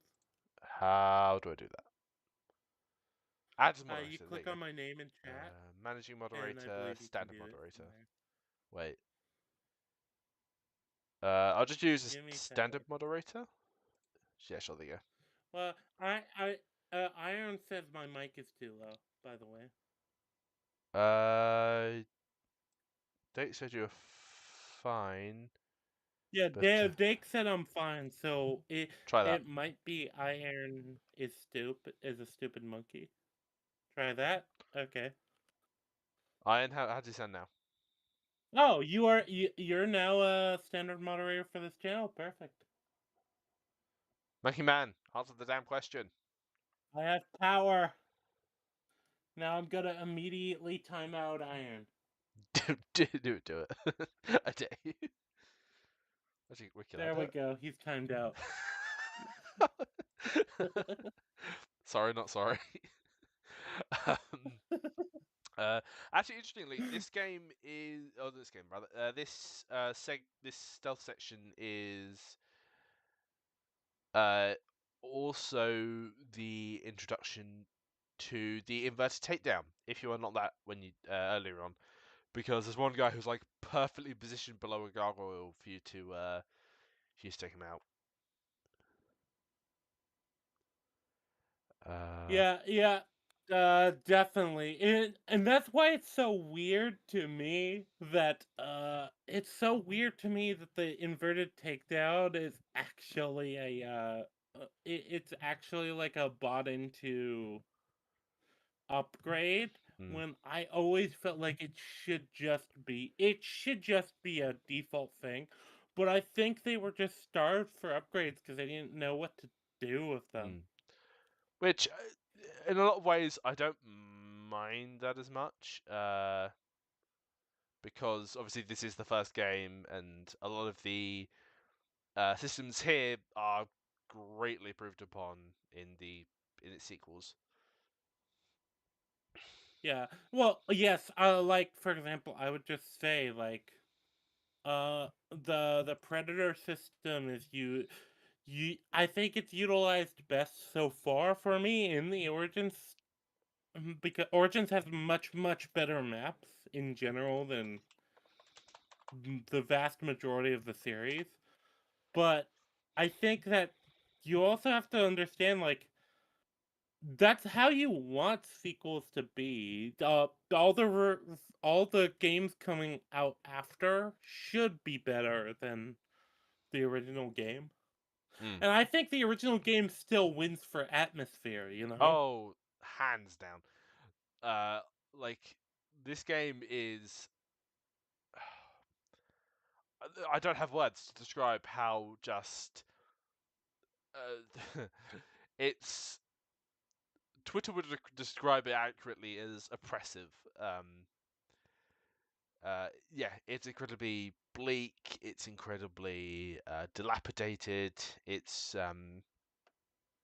yeah, just they did a stellar job, and I'm kind of sad that they. I don't necessarily know if Well, I'd say it's abandoned. particularly sad when you get to the end of the road. Yeah, like I don't think it's controversial to say that there isn't much of an atmosphere in the sequels. Like the most you can say is Yeah. that Origins has a Christmassy vibe. I think City has some of that, but it's like going for a different sort of atmosphere. Yeah, it's not as I guess it's the type of atmosphere as well. Like this game, Yeah. Well, it every area in this game is kind of like the vast majority of areas in this game is going for a different sort of horror atmosphere. You know, yeah. like you have the infirmary that's like that clinical kind of clinically cynical sort of atmosphere of like that sort of horror, and then outside of that you have like the mansion, which is an entirely different vibe, but it's Mhm. still like horror based. Mm. And you have like the botanical gardens, which is another like it's kind of like a more naturalistic horror setting. Yeah. Um.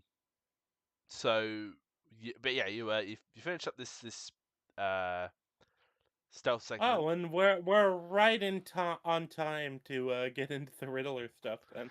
Well, yes. So we find that Officer Balls is dead. R.I.P. You douchebag. Um, Yeah. but in trying to Rest contact, rest in peace. I thought they were just trying to speed run all the swear words. Um, but yeah, so Batman tries to No, I contact haven't used a single look. I haven't used a single gamer word. You should be proud of me. So yeah, Batman tries to contact the Batcave, tries to contact Oracle rather, but he is intercepted by the. I'm trying to think of a joke that isn't the Diddler.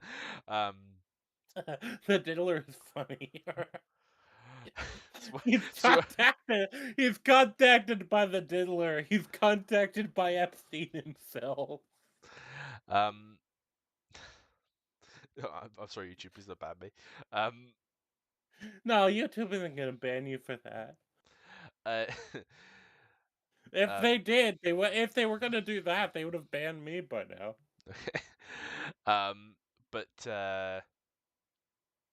yeah, so he's like, "Oh, solve my riddles, and I don't know, you get bragging rights or something." Um, and this is the part where I think me and Reggie both need to go on a rant about this fucking side mission. Uh, Yeah, because yeah. holy shit, this one is tedious. So I like the idea of the Riddler being like the main collectibles sort of like villain of the games. And yeah, I like the idea, the true ending for that being like 100%ing those collectibles. But by God, they don't make it fun for a lot. No. I think my problem is that they tie in like physical challenges to it. Uh, yeah. So in the later games, the physical challenges are optional for the actual side content. I think they were cut entirely from Arkham Knight, but oh Jesus, yeah, in this game they aren't fun. In fact, I would argue they are no, Uh, they're at their worst in Origins, but this is a close second. yeah, well, that's the interesting thing. I think they're less intrusive in Origins because at It's least I get a map detailing it pretty easily, and I you know exactly who to shake down for that map you get early on. you do get maps in this game, but there's something specific. I'm not gonna tell you what it is because you haven't finished Origins, but there's something specific in Origins that makes it worse than this. Um, Oh. and anyone who's played that game probably knows what I'm talking about. Uh, I'm gonna leave you real quick. I just have to take the dog outside. Okay. Um, for reference, chat, while he's gone in Arkham Origins, you don't actually get to fight the Riddler, or you don't even like catch him. You just find his lair and a bunch of his tech, and he's just gone. That's it. And it's about as lame as it sounds. But in this one, I can't remember off the top of my head how many Riddler trophies and everything there are, but there's too many. There's too many for how small the map is. it's I think if they'd halved it, it would have been a lot better. Like an easy half of the Riddler stuff could have been cut, and it definitely gets improved on as the series goes on. I think they're at their best in Arkham Knight, but that's likely to make it easier to actually get the true ending in that game. But you get the first riddle that you get told is, don't cut yourself on this sharply observed portrait. And literally the only painting in the room is one of Quincy Sharp. So thank you, Riddler, for wasting my time in this segment and this entire game, frankly.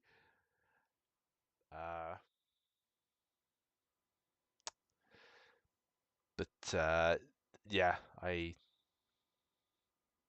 have no fun anecdotes. I have no fun stories of this. Just pain. It's even just thinking about it is making me miserable. I don't really have much to add at this segment. I'm kind of rubbish on my own in that way, but better. Overbearing City. City. Yeah, I wasn't a fan of them in City either, to be honest.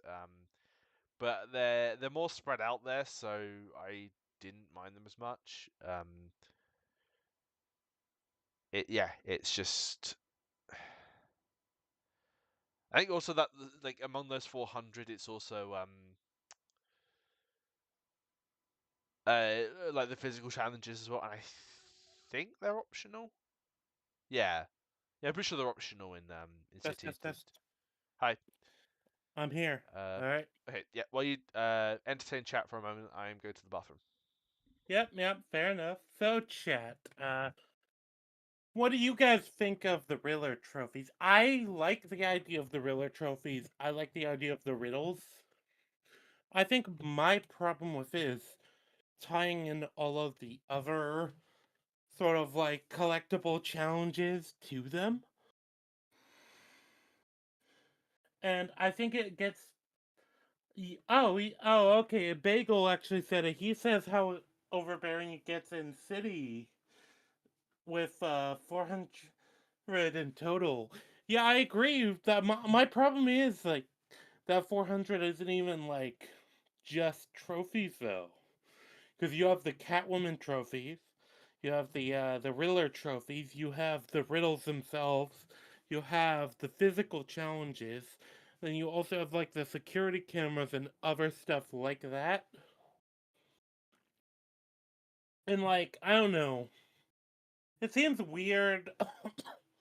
Riddler being like, "Hey, break all the security cameras," or not even that. Break all of the penguins in the museum for me. That's what you need to do. That's the next riddle for you. I don't know. That's always felt weird to me.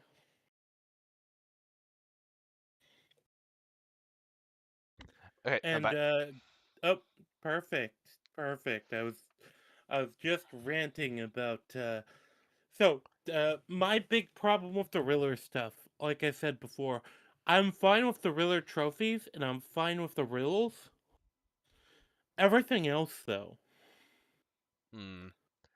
Yeah, it's like, it's good it that feels weird to tie it in.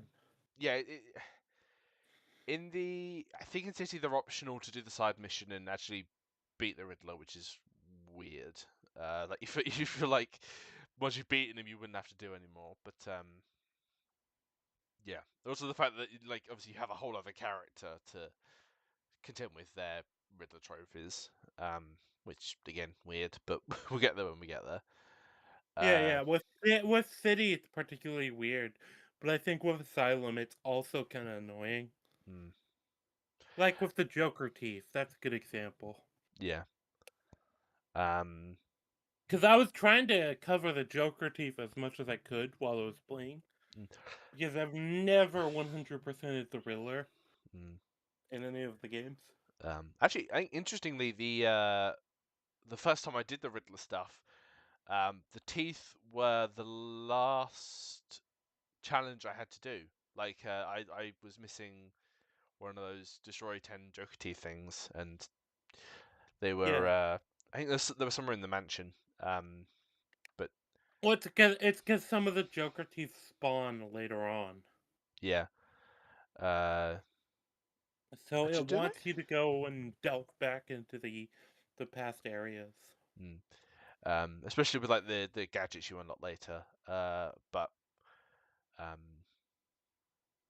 yeah, I don't really have anything more to add. Chat, do you have any profound nuggets of wisdom when it comes to the shite that is the the Riddler trophies or the Riddler challenges rather? Oh, well, I can address the messages in chat, which Uh, a lot of them were yeah, I so the spoke to main those. one was Bagel's message that Mm. yeah, he found them particularly insufferable in the city.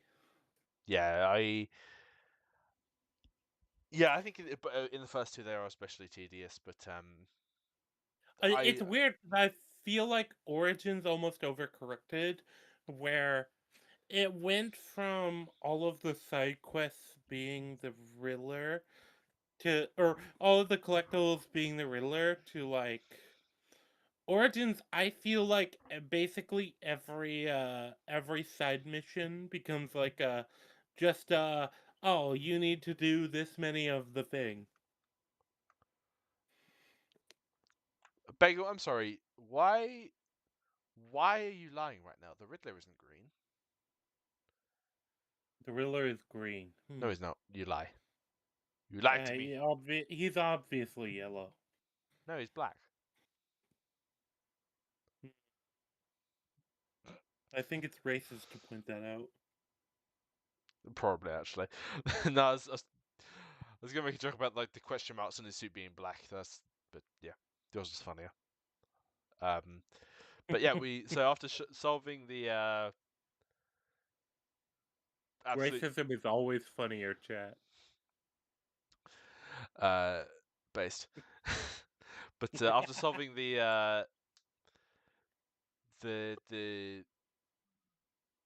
I don't even know if I can call it a brain teaser, just the riddle that is given to you. It's kind of just a give me, and Mm. that's true for the first riddle in City too. Mhm. Uh, I don't. It's kind of just a thing that's pretty easy to actually figure out. Uh-huh. So he's obviously mixed race.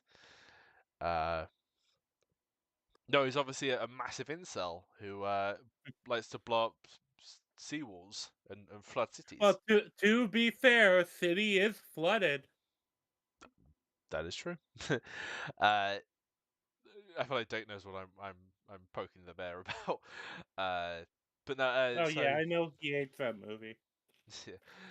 uh, but so yeah, after you solve the riddle, you speak to a security guard who was hiding in one of the rooms at the side, and we finally get to leave intensive treatment. And That's the Gimpler.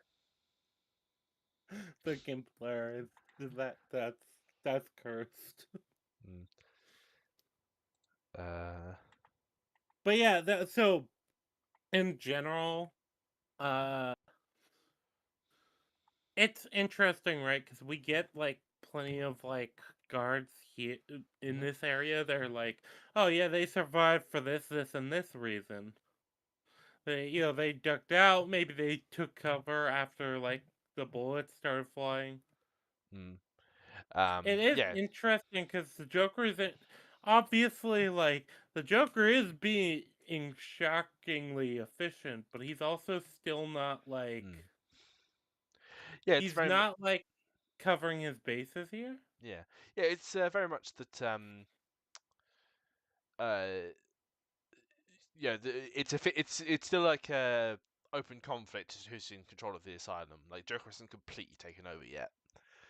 No, he is not because obviously there's other people with guns Mm, who are involved, and his people have only kind of just broken mm. out. Like it's gonna take a bit. And this is all, but the game also takes place within a single night. So and we get a shot here, a rather beautiful shot actually, of I think this is Arkham. This is Arkham West. yeah, I believe it's Arkham West we come out of. Or is this Arkham? I know it's Arkham North, South, and then it's a 50-50 on if this is East or West. But yeah, either way, I love kind of the Victorian sort of like styling of like old Gotham buildings. Yeah. I love that sort of like. Yeah, it's well. I've always been I had a soft spot for that era, the Victorian like era when it comes to like visuals and stuff. Well, I even looking off into the city and looking at these skyscrapers that are made of glass and clean, well, as clean as anything can be in Gotham. And just seeing the dichotomy of what's over there versus what's here Yeah. it's basic stuff, but it adds a lot to the atmosphere. The you get the impression that Arkham is something old that has then had like the New World sort of stapled to it. I'd almost say the other way around. Like Arkham is stapled to the New World. Kinda. But yeah, Joker's voice comes over the loudspeakers for the first time, and he's like, "Oh, yeah, apparently the Batmobile is still here. Go fuck it up." Also, we're on Arkham East, not Arkham West. Yeah, I saw that when the map came up. And yeah, so Batman's like, "Okay, turn off the alert. I'm on my way because Gordon's probably with him and he might get hurt."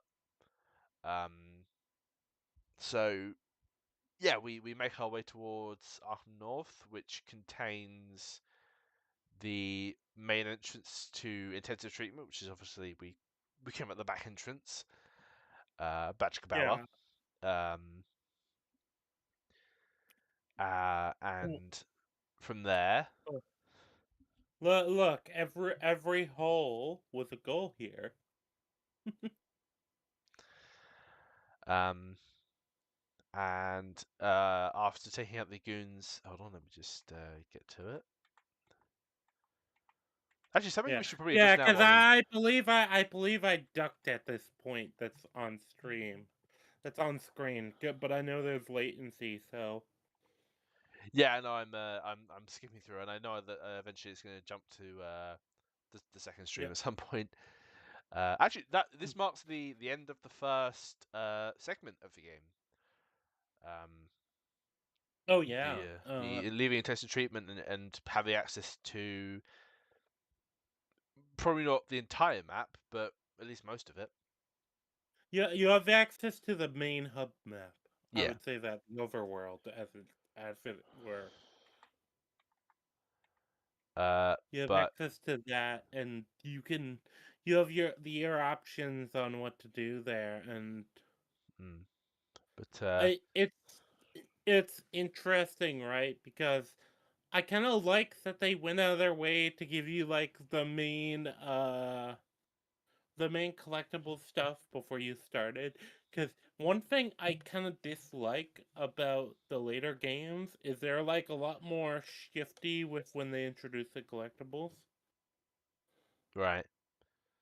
But yeah, you take out two guards who have been presumably been left behind to slow down Batman's progress. Not that that would ever work. Well, no, I feel like Joker just does this to be cute at this point. He's just like, "Hey, Bats, I know where you're coming from." Well, and obviously to slow down the Arkham guards as well. Yeah. But yeah, so Batman beats up the guys, destroy his car, and I believe this is where we get the first the gadget. first gadget. Yeah, the first main gadget, which is a staple of the series at this point. Very much so. And Batman dies. Does Batman die here? Yeah, you died. I don't remember. I didn't remember that. Give it a minute. I was probably flushed at that point. To be fair. If I should probably be streaming that to you, but never mind. Oh yeah, no. I think that's where at that point I'd underestimated and I was kind of fucking around. Also, I noticed you're countering when no one's rushing you, which is it's actually harder in this game to tell when Yeah, attacks are I coming. actually kind of like that the counter is not having the counter prompts does make you have to play differently. Yeah. That you can't just mash the attack button because you will take too much damage. But yeah, explosive gel is a gadget. It is I would argue it's probably the most underutilized staple gadget of the game. Oh yeah. It's utilized a lot more in the later games, and if you learn how to use it, it's particularly useful in combat. Yeah. But it's always been a kind of awkward gadget. Yeah, like it's not to play into the Well, meme, but it is. it's like blowing up stone walls, but Yeah. at the same time, it does not actually put down like a direct enemy. Yeah, you have to put it on like the debris to knock them out, or like knock them over the side of something. Yeah. But yeah, like it feels like there should have been a lot more applications, maybe like a damage upgrade that can knock out enemies if you apply it right. I can kind of see how that might be a problem balance wise, though. Yeah, that's fair. uh, um, Oh shit. hmm? Yeah, oh yeah, bye. Coroni. But well, that's VTuber stuff. You and I can talk about that later. Oh no, don't tell me. Coroni went on hiatus. Oh, okay. Whew. I thought you were gonna say she graduated. It's like, oh god, not another one. No, no. Apparently, she's taking care of like a loved one, Oh, okay, fair enough. or like a family member or something is sick. That's the official story, at least. Okay, Hopefully, that's true, yeah. and it's not like cover. Mm. Anyway, sorry, back to cape shit and not weeb shit. Yes. Uh, so yeah, so Batman realizes that the car is trashed, which I doesn't really hold up later, but never mind. Well, he did turn off the defense things because he was like, I don't know if Gordon is with them. Mm, And if Gordon is with them, he's gonna get hurt by my defense protocol too. So I have to turn it off remotely. yeah. So from there he finds that Gordon's left his pipe behind. The pipe that I think we do. I don't think we see music at the end of Arkham Knight. I know that, which is a neat reference. Well, we get that it was like a gift from Barbara. Yeah, and she's like, "There's no way he'd leave it." It's like, so he's left me a trail. And they start following it to the hospital. If I can find that part of the stream, I really should have bookmarked parts of the stream. Hold on. Apologies if anyone in chat who's getting disoriented by my constant skipping. Unlike Batman, I'm not good with prep time. I was gonna say, in the future, we will probably want to be able to just edit down gameplay streams and stuff. Unfortunately, we are incompetent. There is no we. I am incompetent. I am. No, I'm also incompetent, just for different reasons. You're also incontinent. I don't know what that means. I just know it's an insult. But I think that means I have to shit a lot. Sure, let's go with that.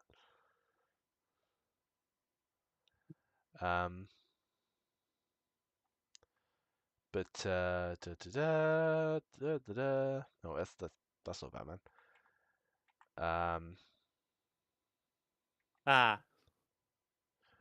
Oh, yep. Goon being oblivious. How could we forget the Arkham staple? That's shit. I just realized. Sorry, bye, Iron. I know she said you were leaving. Yeah. Iron went to dinner. Nice. Making me hungry. Why don't you? Bagel helpfully informed us that incontinent does mean you can't control your bowels. Yeah. So go fuck Rangi. Wow, you're accusing me of shitting myself. How will I ever survive this accusation? Yeah. So find that Gordon has been taken to El Hospital, which is Spanish for The hospital. No, it's Spanish for La Hospital, because nobody can tell the difference between El and La. Same thing.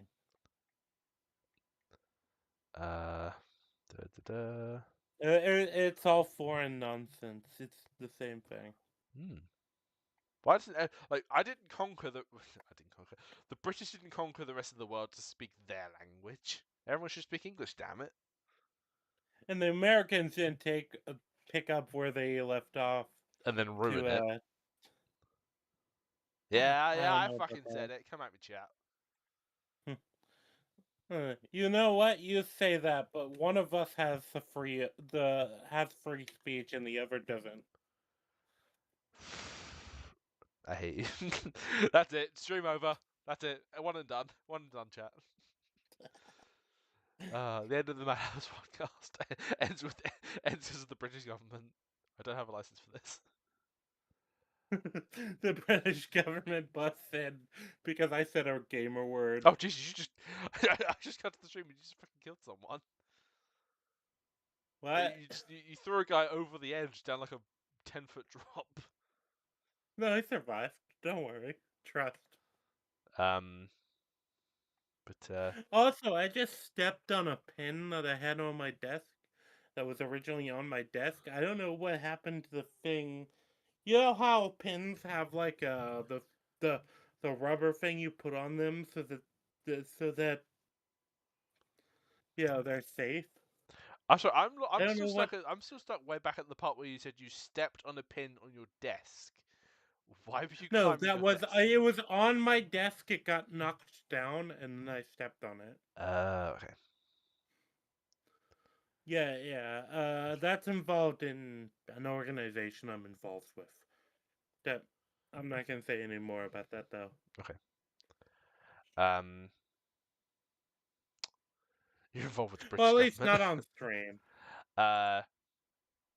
Yeah. So I don't know if you do it on this part, but if you try and go through the front door, you find Harley behind a security gate, and she's like, I piss don't off. think I did because I knew already that was what you here it is. find. Oh, maybe I did just to do it, but I knew You did it just like a already. Harley, perv. Well, it's probably more I wanted to include it with the stream, but yes, also. Well, wait, why are you accusing me of being a perv? You know I'm not. You know I'm not straight. I say that I am bi, so. I knew that part. No, so yeah, let's see, chat. We're very diverse in this channel. Well, but you know what's funny? I was zooming in. You can tell I wasn't zooming in for the Harley stuff because I barely linger on her. I'm looking for the fucking Riddler stuff. That doesn't make you bi. That makes you a nerd. I am a nerd. I've never dirked that allegation. So Batman finds the the specially placed convenient hole in the ceiling that can be blown up with explosive gel, and finds himself in, I believe, this is the second stealth encounter, or the second major stealth encounter rather. Where You're talking about the hospital one, right? yeah, this is probably my favorite stealth environment in the game. Oh, you didn't do it. There's like an explosive wall that you can go to that's right underneath that first gargoyle. That's like the easiest So way to have two of them. I had misremembered some encounters that look back here. Mm-hmm. So I thought there were some encounters that look back here. So I was cautious. A lot of the encounters with this, I was cautious to like burn the resources, you Uh-huh. know? But yeah, like if you can line them all up just right, you can take out like 3 guys right at the start. Um, Yeah, but yeah, I didn't want to do that though. When it comes to these games when I'm on stream, I kind of want to just engage with the game as it is. I mean, it is engaging with the game. Like it gives you the stuff in the environment. It's just a matter of timing. Yeah, yeah. But you know what I mean. I feel like it would be boring for the audience You're if just I too good just at the game. well, you say do good. I do pretty good with the stealth stuff. Mm. Yeah, at least here. Uh, yeah. I would be interested to potentially stream the game at some point for chat, but I would need somewhere there to bounce off of because, as I'm sure everyone has realized at this point, I'm not good on my own. Wow, wow! Not just recruiting me into it. I say recruiting me. You can recruit me. You can recruit Dake. I'm mm, sure Iron is gonna drop in. yeah. Uh, so I mean, he I have the open I have the open broadcasting area in mhm. my server. So But yeah, we I do think this is one of the early. That's the thing. I like game. This map too is I think one of the better ones in this game. Oh yeah, this is like I said. I think this is my favorite map for the stealth segments. It's my What's this is second just funny. favorite in this game specifically. Hmm. Which was your favorite? Uh, the first main stealth map you do because I think the first Oh main yeah. stealth map has the best layout. Um. Yeah. So It's probably the best stealth tutorial map I've ever encountered. that's a good question. Actually, I don't know what I would pick. But I know what I would pick for my worst. go on. Oh, you know the botanical gardens one. Oh, what in the game or overall, like ever, like in any game? Honestly, I think both. Oh Jesus, I I really hate don't that think. map that much. I Yeah. think we'll have to get there when we get there, but I really don't think it's that bad. Like it's just a matter of like timing. Um, I think that is just the worst stealth map, at least in this series. have you played Night then? I thought you'd only played the first story. I played Night, but it's been a long time. Right. Okay. Uh, but yeah. So after you take out all the armed goons, you speak to the doctors, which I'm sure Rangi will do momentarily, and they tell you, oh, they've taken a bunch of doctors to different places, and this is probably some of the worst padding in the game. Like you have, Oh, definitely. It's kind of your typical video game. Like you have three objectives to do, or you have three doctors to rescue. What is it with video games and threes, by the way? rule of three. If it's more than three, it often gets boring. Not that the segment isn't already boring. Um, but yeah, so you go around and you rescue one guy. Oh, I'm also solving riddles that I remembered Oh, existed. yeah. Actually, interestingly, I really like that killer croc cage. That's a neat piece of environmental storytelling. Yeah. Well, a lot of the riddles are like neat little like references or parts of environmental storytelling, and I think that's the best way to use the riddles. That's why I don't have as much of a problem with the riddles as I do with like I hate the physical challenges and I hate like the destroy like 10 chattering teeth. I don't mind the teeth one as much. It's like the ones that are like, oh, dodge this many times or throw this many batarangs. It's like, oh, just, why, why?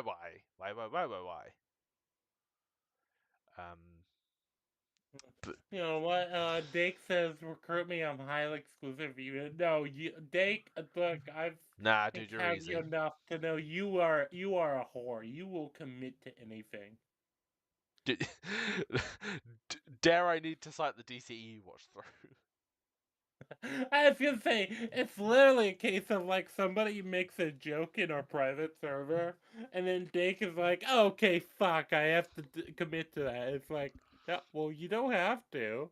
I got the man to agree to a month-long watch through of Attack on Titan purely for the fact that I was going to the concert for the music from the show, which actually was really good. It was weird, but it was really good. Really, 2 thumbs up. Yeah, no, no. To be fair to the game, I remembered a lot of the riddles through like experience because I've played this game through so many times. Yeah. So I don't hold the riddles against them. The riddles were very diegetic, but I don't think that's a problem. I think it'd be more of a problem if it was like more obscure. Claire obscure, you might say. Mm-hmm. Uh, but yeah. So you go around, you rescue the 3 doctors, and one of them happens to be very important to the story. The other two, not so much. I think the only relevance to one of them is. Oh, I know what challenges I hate the most. I know you'll get there in another, but the Dark Knight challenges in Origins solely for the fact that some are permanently missable in another stream. I don't know. I'm not sure if I know which. To be fair, Origins is the one I played the least. So yeah, I might have to replay that before we cover it because I'm not entirely sure which ones you're referring to, Bagel. But yeah, so you rescue. The only thing I can remember about one of them is, oh no, wait, there's the one in the room with Cash, the guy with the hook hand. There's the guy in the room with the Hush character bio. There's like a riddle of him that unlocks his character bio. And then there's the one with Penelope Young, who is, as I say, very important to the story. Um, but yeah. In fact, again, this game was sort of introduction to a lot of Batman's Rose Gallery. Like I had no idea who Hush was before this game, and in particular before Origins. Oh, not Origins, sorry, City. Well, actually, a side mission with Tommy Elliott probably would have been pretty cool in Origins. Oh yeah. Sorry, hold on. I had to click on something real quick, so let me like pull back up Lestram. There we go. Sorry, what were you saying? No, just some of the stuff I wish they'd done in Origins, like a Tommy Elliott pre-Hush side mission would have been cool. Oh yeah. Well, I think I mentioned earlier. Same with like Harvey Dent. Like there's specific characters that you can do a lot with. Mm. that I feel like Origins doesn't like capitalize on the way it should have. Yeah. I actually I'll just say the side missions of Origins are like the most disappointing part of it because I really like the story of it. Mm. Uh, Um, I think it's probably one of the better stories of the Arkham series, but the side missions are just kind of meh.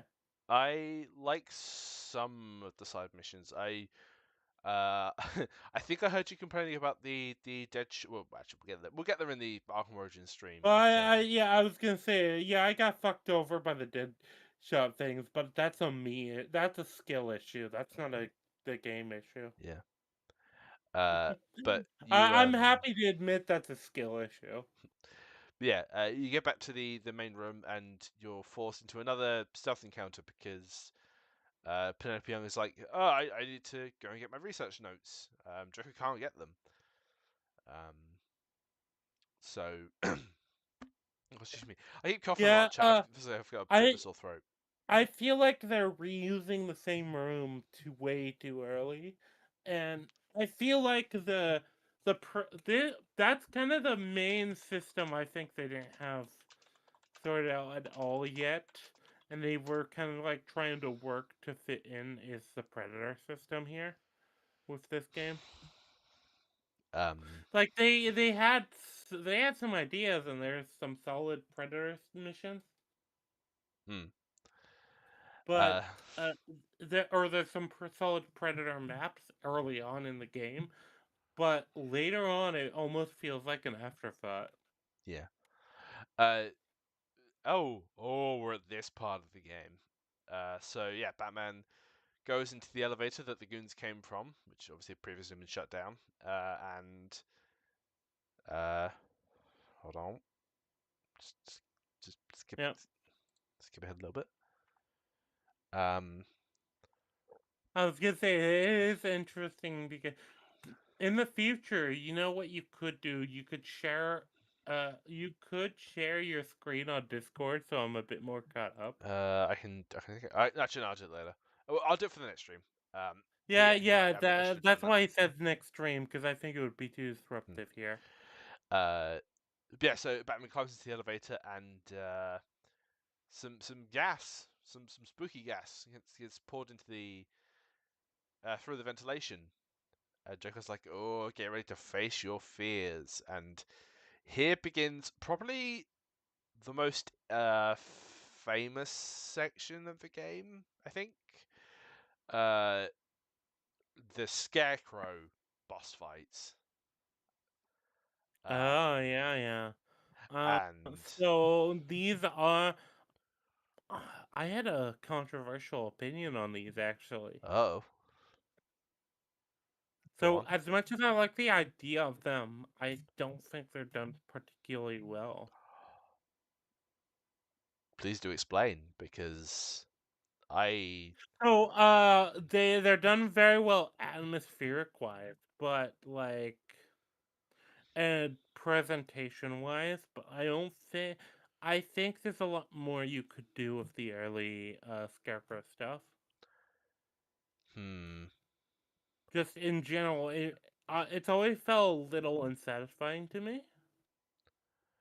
I really don't think I agree. So it's one of those things that I think if if they had like the Scarecrow segments in Arkham Knight, they would have expanded upon what they did here. But Oh no, I know this is a controversial opinion, and maybe it's just that I've played so many games after this that I'm kind of jaded to that sort of like thing. mm, I think it's more a me problem than it is a game problem. but I just want to quickly I know I keep pausing the stream, but this one's intentional because even just like twisting the camera so it's all lopsided, and like if it makes people feel very Oh dizzy. yeah, no, I I think like that's the build. I like the build up to the scarecrow scenes yeah, a lot. That's what I can say is particularly really good. yeah. It's just the scarecrow scenes themselves. I don't think I was particularly satisfied with. I Yeah, I agree with Bagel. I really don't disagree. I think they are very basic and done very well. They have. Yeah. Well, that's why I know it's a controversial opinion. I don't know if it's an opinion I can necessarily defend. It's just like a gut feeling thing, you know? It's it's not something I have like a logical basis for why I don't like them as much. It's just a case of I feel like there's something about them that's not satisfying to me. Mm. Yeah. Excuse me. Yeah, I really don't agree. It's a great way of showing how, like, even though Crane is super scrawny in this game, and even if his design is phenomenal in this game, like the syringe Yeah. hand, the Oh, that I can agree with. way like I his gas love mark looks.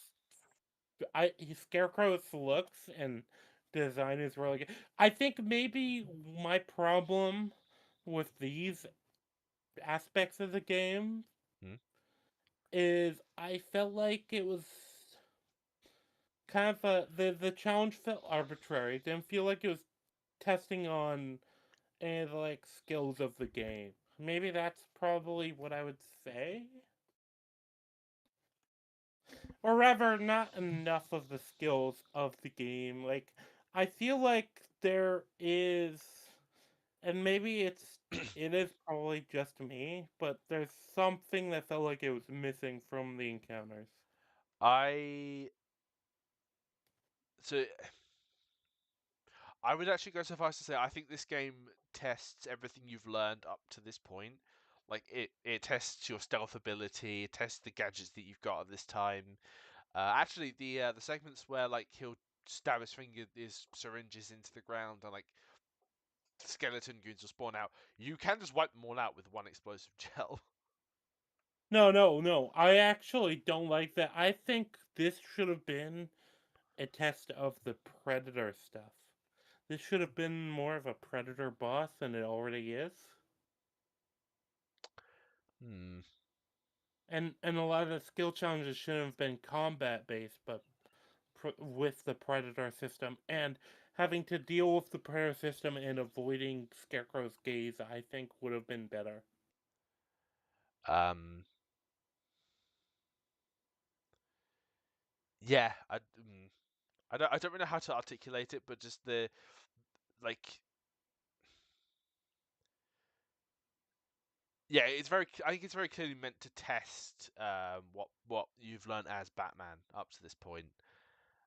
Yeah, but there's no. Yeah, maybe that's what's missing is there's no like test of the Predator system here, and that's such an inherent like part of Batman for me. Like I think that's actually a better test of Batman than the combat systems. You know? I mean, the section is still very much a test of your stealth ability. It's just it's different to. Obviously, I love that Yeah, Batman's eyes are glowing in this scene.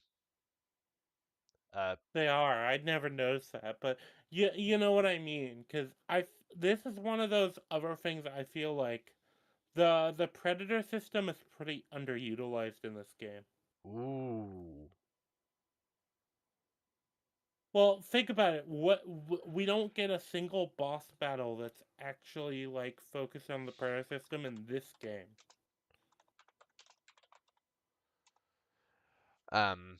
Also, hey, Bob, Bobby B. Outside of I guess Zaz, which is so easy, I don't count it. Well, so I think I agree that it's not like a super challenge in terms of like the stealth mechanics.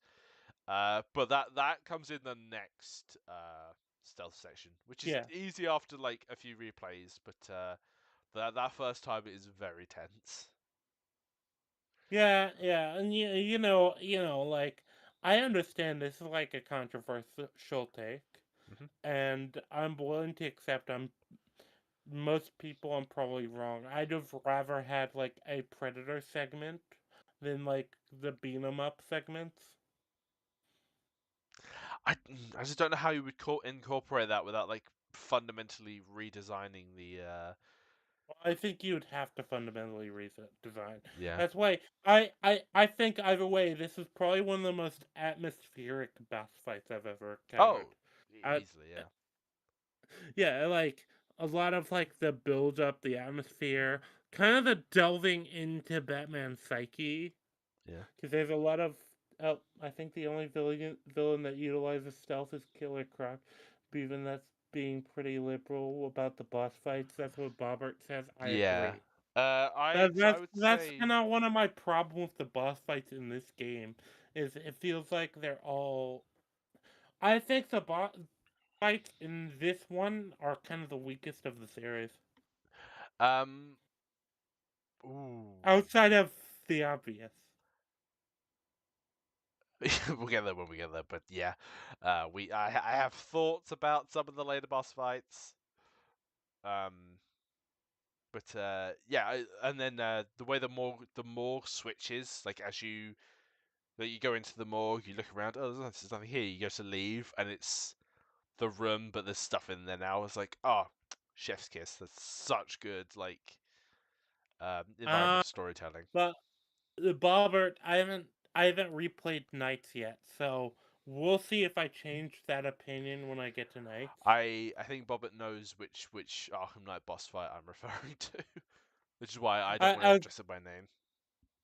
I was gonna say I because I don't remember much of Knights. That's the game I only finished once.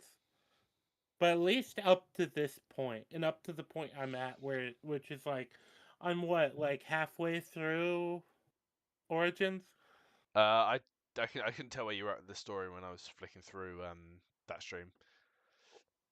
Either boss fight has an intense quick time event when you. I'm right before Firefly fight. That's oh, that's a good one, Michael. Ivy's boss fight has an intense quick time event when you're trying to turn the volume down on your TV due to the sound she makes. Oh, I like that. That's good. If I'd had a minute, I would have pinned that. How do I pin that? Yeah, Bobber actually says like Origins has the most consistently good boss fights, and now replaying Origins, I actually agree with that. Especially if you compare the Bane fight in this game to the Bane fight there. That Bane fight might be my favorite boss fight in the series at this point. Oh yeah, the Bane fight in Origins. Actually no, you haven't got that yet, so I won't say it. There is another Bane boss fight that's quite good. Oh. Unfortunately, the story stuff for it is a bit bleh. But yeah, as far as this game goes, the basic idea is it's kind of a hide and seek sort of situation. You have to avoid Scarecrow's gaze, and I like the idea of that. Maybe it's because it's just I feel like it recurs too much. I mean, it comes up like 3 times, not including the challenge maps. Yeah, yeah, it's because it's the rule 3, but I don't know, like I feel like I'd have been satisfied with 2. Mm. Yeah, either way, it's definitely a very atmospheric boss fight with the Scarecrow stuff. And this part specifically, we're seeing me doing more puzzles I remembered off the top of my head. Yeah. That's kind of the problem with having played this game so many times. I felt like, uh, I remembered a lot of the riddles just off the top of my head. I mean, I can't really say that like. I have the unfair advantage of having played it so many goddamn times that I just remember. Well, yeah, that's majority of them. basically what I had with the riddles. Like, so many of them I just remembered off the top of my head. Like that killer shark one. I don't even think I got a prompt for it. I just remembered I was there. Actually, one of the interesting things I did mean to say for the that Scarecrow boss fight, and I think the latest ones as well, is if you have the NVIDIA graphics stuff turned on, a lot of the environments will start crumbling around you. Like I remember that on console because I believe I did play this on PlayStation originally, and I felt like there was something missing when I was playing this on stream. I don't think it would have been on PlayStation. But there's like a segment where there's like a so on this version there's no there's just a massive gap you have to jump over. But with the NVIDIA stuff turned on, there's a bridge there that will crumble away before you get to it. And it's like, oh, that's a really addition with the graphic stuff. Yeah, but it's like, well, but why is this not just in every edition? Like, that's not like a. It's not like it's a visual spectacle that can't be reproduced with other graphics cards. Yeah, it feels like they were doing a promo with NVIDIA and they were like, oh, okay, we have to do it now. Yeah. I'm wondering how much money and how big was the check that NVIDIA cut? Big enough that they put the logo at the start of the game. Actually, chat, if you are replaying the game on PC, I would highly recommend picking up the advanced launcher for the game because it gives you more. Yes, Bagel, fuck consoles. Fucking clown sticks. Yeah. I don't mind consoles existing as like an accessibility point, but yeah, I don't think gaming should be limited by it.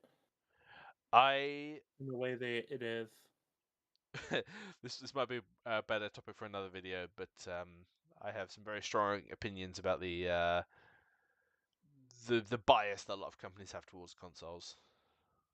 Fucking Dake's like to start this shit again. I will start this and ban you in chat, so you can't say anything. Wow, Irish oppression. What are you gonna do? Next, take away his potatoes, you Brit? Are you Englishman? I'm sure you guys have taken away the potatoes Where's the thing? Where's the thing? In other news, I'm gonna step away to use the bathroom while you argue with chat. No, I'm just taking time out. You put him in timeout for a minute. That's what you get, bitch. Well, is Dake just your iron? I will say yes because I don't know the relationship you have with Iron. Oh, I shitpost about him. We're friends, but we're that type of friends that give each other shit. But yeah. I'm gonna step away for a minute, just to let the dog back in. Okay. Wait, but who let the dog out? Arf, arf, arf, arf. What? No, fucking Rangi just missed the map that was right there. It closed and everything. That's what I should do. That's what I should do on these streams. I should just critique everything Rangi does and laugh at him. Actually, interestingly, if you make it too obvious that you're in that room, like if you run around and stuff, Harley will notice you through the glass and shoot Gordon. And I believe that's a teddy bear that Bane has on the table with the challenge map. I don't want to get too far ahead because I feel like we want to talk about this stealth section. But yeah, this was palm sweaty for.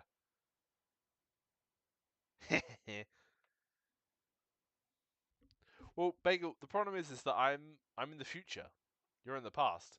You have to think like 12 steps ahead. You have to. I can't think of a time travel joke that applies here. You need the DeLorean to like take you a minute a minute ahead.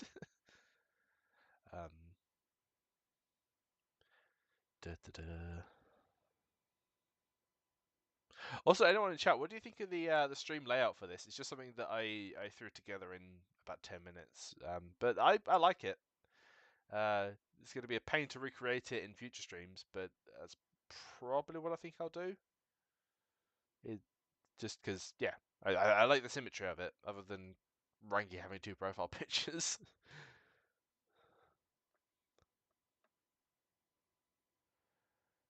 How do I untime you out?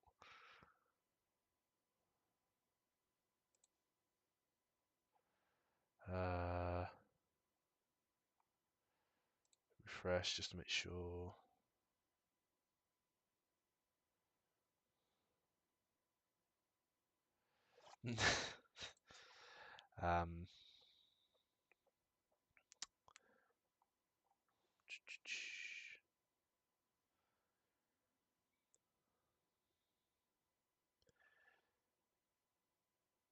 Chat, please help.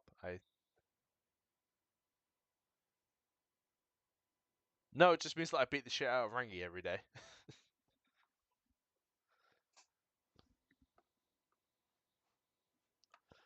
So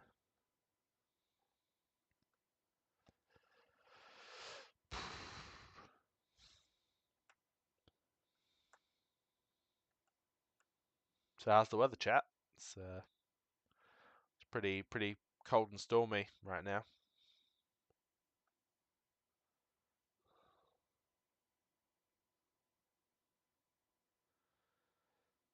For reference, just to get the console thing out of the way, I think consoles are fine as a thing that exists, but like PCs are getting cheaper and cheaper, so the cost thing isn't really an excuse anymore. And with the rising cost of subscription services for like online access and the insane price of a lot of the games that are coming out, it's just not. Yeah, I feel like more people should make the jump to PC, or even like just I don't know if this is gonna start it, but like the Steam Deck is a good gateway to PC gaming.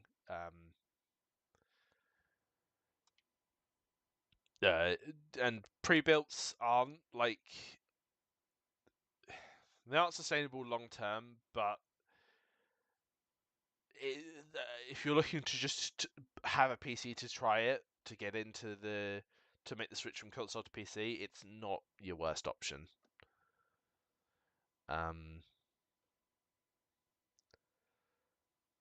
This stream is brought to you by Linux, by the by.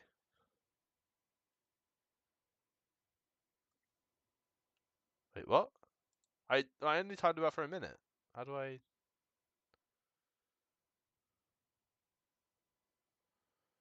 What?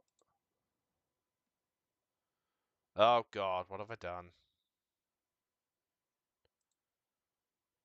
Dake, I'm sorry.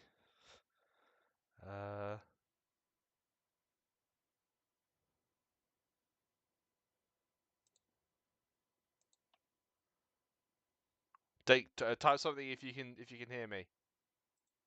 Or if he's back. He said pick up a keyboard, cowards. Is he? I'm not seeing him in chat. I see him in chat. Oh, there it is. It just came up for me. It took a second. Yeah. Look.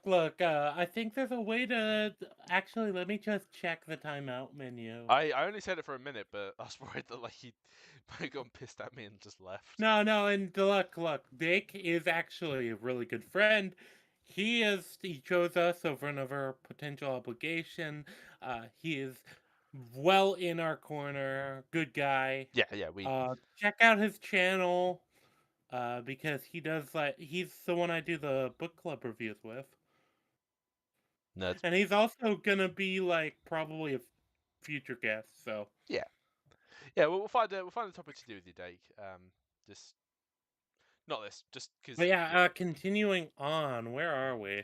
We are just about to get to the stealth segment where you cannot be spotted even once because Harley will kill Gordon. Oh yeah, And I think I did this in one take, but I'm not sure. it's easy on replay, but the first time I played it, oh, my palms were sweaty, Oh knees yeah, weak, arms I think spaghetti. this is in fact kind of a This is a challenge. This is more of a challenge of your ability to stealth than the Riddler stuff is. Well, not the Riddler stuff, sorry, the Scarecrow stuff. It's excuse me.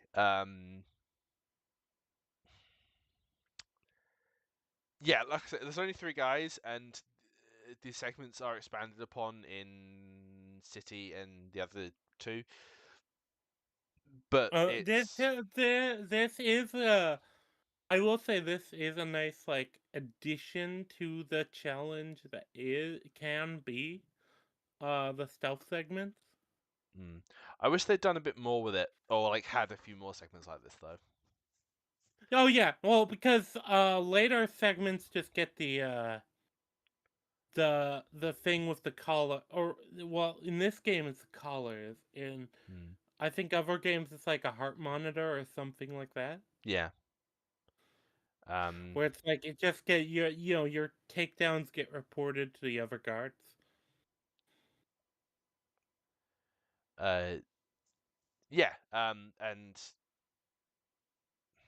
I think both are fine options. Like the heart rate collars in this make a fair amount of sense for what would be available to Joker.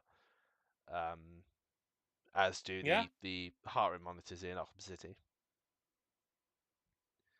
Also, that pin I did find the little rubber stopper thing for to put on it. The one I stepped on. Oh, I thought you were talking about the pin message. No, no, no, no. The thing I stepped on earlier. Yeah. But Batman beats up, or rather, knocks up the 3 guards and takes down Harley. He beats that woman. Yeah, but not before looking for collectibles. Yes, not before. Collectibles are more important than women. And Gordon. That's just true. What do you mean?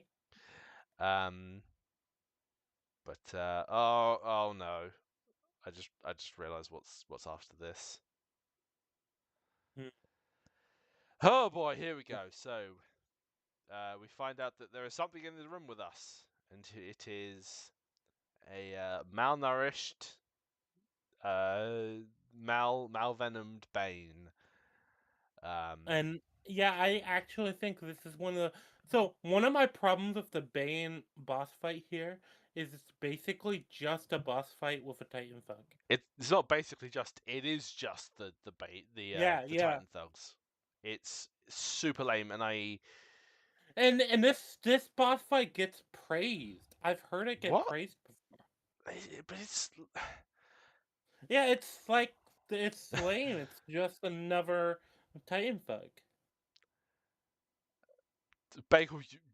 Do you really want that mental image right now? But yeah. So Hmm. Joker activates the venom, and Bane he uh he finally succeeds. No, not November. Um, and he charges Batman into the next through the wall and should probably kill him. And we begin. Ooh, Well, I'm gonna Batman say this is. has armoring and stuff on his suit. He So has armor level 1. I would probably go as far as to say this is the worst boss fight in the game. It's super lame.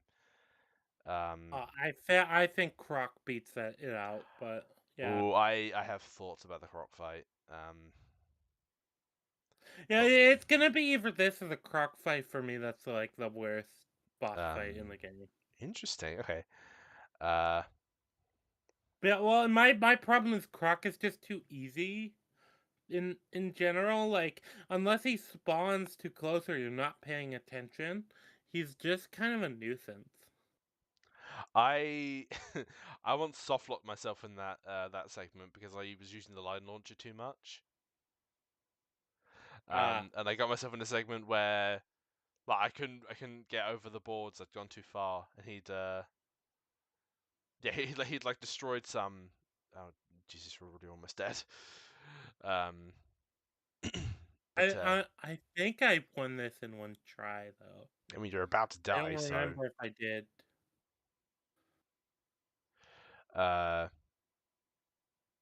Oh yeah, no. I did kind of fuck myself over a lot in this. I'm not very good at video games, chat. but yeah, he But also streaming and trying to like keep up with chat and stuff like that does like hinder you. Oh fuck! I forgot about. Yeah, Bagel's right. That one's the worst. Oh wait, yeah, no, that you're right. The Titan Joker fight is, well, I feel like Joker should have been a fucking Predator, like especially because we hadn't had like a Predator boss fight. That final Really? boss fight feels so like. Well, actually, both this and the Joker fight feel like they just didn't know what to do, or they had a plan and Yeah. they couldn't see it through. So they're just like, oh fuck it, just make him a Titan fight, or just do the same thing 3 times and you'll win. Yeah. And there you go. Yeah, Yeah. I think I did rally in this boss fight, generally, because I was like, well, he's still easy. Mm, uh. Now, my problem is I tend to get too ambitious. Mm, Okay, I did die once in this fight. Okay. mm. I didn't remember that. Actually, I'd be But interested to see what. anytime I died in these early games, it was like, yeah, because I was kind of fucking around. Mm. Almost dead. When I die in like the later games, it feels like it's more of a that no, I was trying and it was actually difficult, you know?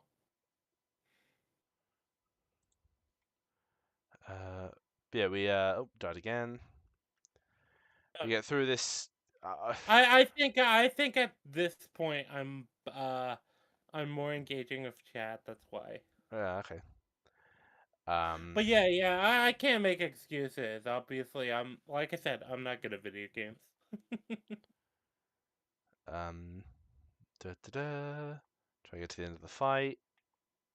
Come on. But yeah, the actual fight itself is pretty easy if you're like actually engaging with the mechanics of the fight and you're like if you're taking it seriously, Hmm. especially because like obviously I always say the streamer tax is a thing. There is a difference between streaming a game and playing it, Uh. and people don't realize that. Yeah. Well, I feel like I've seen pretty well what the Oh. Oh, because if you want to like be a streamer that's actually engaging with your community, you have to engage with them. Yeah. But yeah, eventually I did beat this boss fight, and overall I was just kind of satisfied with it because I felt like it was just another Titan bug, Mm, and I wanted to like engage with it in a more active way. yeah. Um. Yeah. So you beat Bane, and he gets buried underneath a fair amount of concrete. Like I'd imagined there'd probably be more damage on the surface, and Gordon meets you, uh, and then Bane somehow breaks through all that rubble. Like I know he's strong, but that was a lot. Um, Well, I can believe Bane might be able to break through, but he seems particularly unhindered. Like, if he was even like slouching, or like mm, maybe he had a bum arm or a bum leg. yeah. Um, and Then again, I guess that's Venom slash Titan for you. mm, I don't know, but like I said, this Bane is just horribly underutilized in this series yeah. until Origins, where he like actually gets like And then he gets some of the best. reformed off Stuff. screen in Night. Like he just gives up Oh. Venom. But Yeah, no, I don't like that. neither do I. But yeah. So and then Batman. Batman earlier says the car is trashed in reference to the Batmobile. Oh, But now Venom, or they clarified that Venom to Bane is basically Batman or Spider-Man level strong, which there's Spider-Man is pretty absurdly strong. So uh, I don't disagree, but I'm just wondering. Trying to figure out if that would mean he could get like all of I know Spider-Man is able to get a fair amount of rubble off of him, but Bane was just completely uninjured. Plus, I guess they do establish that the Titan makes him stronger, so like stronger than well, in he's Games of Venom. also basically under the influence of a narcotic, so he might be injured, but like kind of pushing through it because of the drugs. Yes, I am. Bagel's comment is hilarious, and it will remain pinned until the end of the stream. But yeah,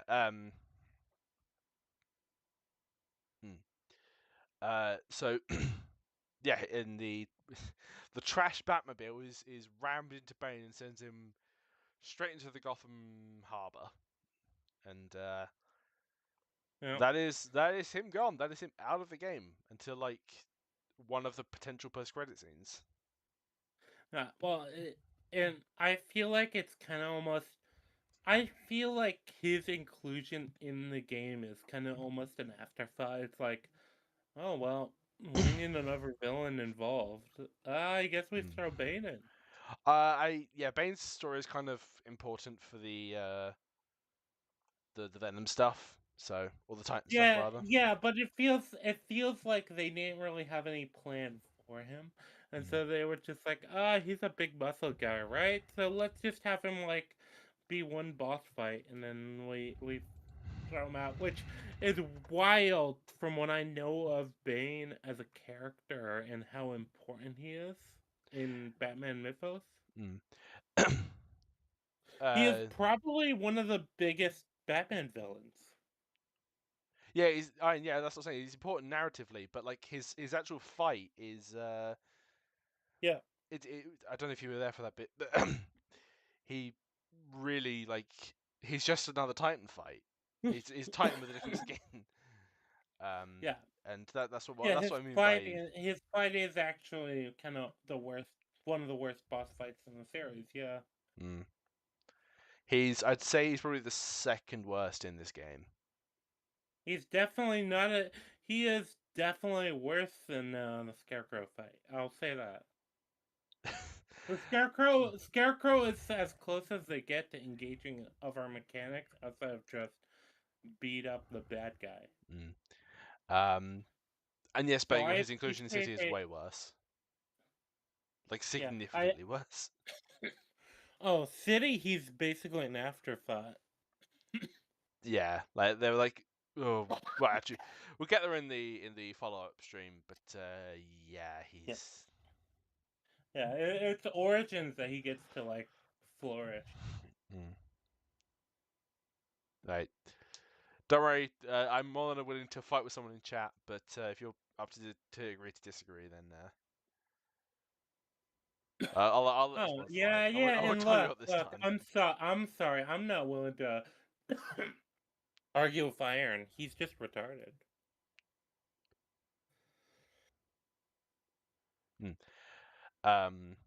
So this is Batman's like, oh, Gordon, you need to go back to Gotham because Joker's planted bombs everywhere, which was established earlier. I forgot to mention it.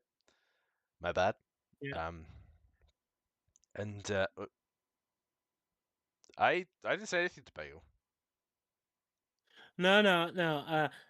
Jake is just being a shitstar. He's encouraging attacks from Bagel on Iron.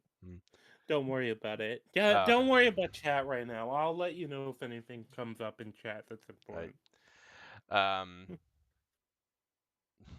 I was gonna say we're like we're 3+ hours in. Oh. I think we're 3 hours in. How far into the game are we? I thought that we're I think we're still in my first stream, but I think we're pretty close to 3 hours far. into your stream. Oh, okay. So basically, our stream is matching my stream. We can probably skip some of the like specific encounters and the specific stuff, and just talk about anything that we find noteworthy. That might be a good way to go about it. Right. It's just it's. I did play the game semi recently, but I played it to completion like a while back, so my brain is yeah, it's gonna be a very hodgepodge. So from here we go to the Batcave on Arkham Island, and I would argue this is probably the third segment of the game. And unfortunately, the Batcave here doesn't make much sense. I have no idea how. Well, it comes across more. To be fair, I think it's implied to be more of like an outpost than like a proper Batcave. My issue is that, like, how did he get all of this equipment into Arkham Asylum, or even just like under Arkham Asylum? That sounds even worse, without anyone knowing. Like, not even Barbara knows. It's kind of insane.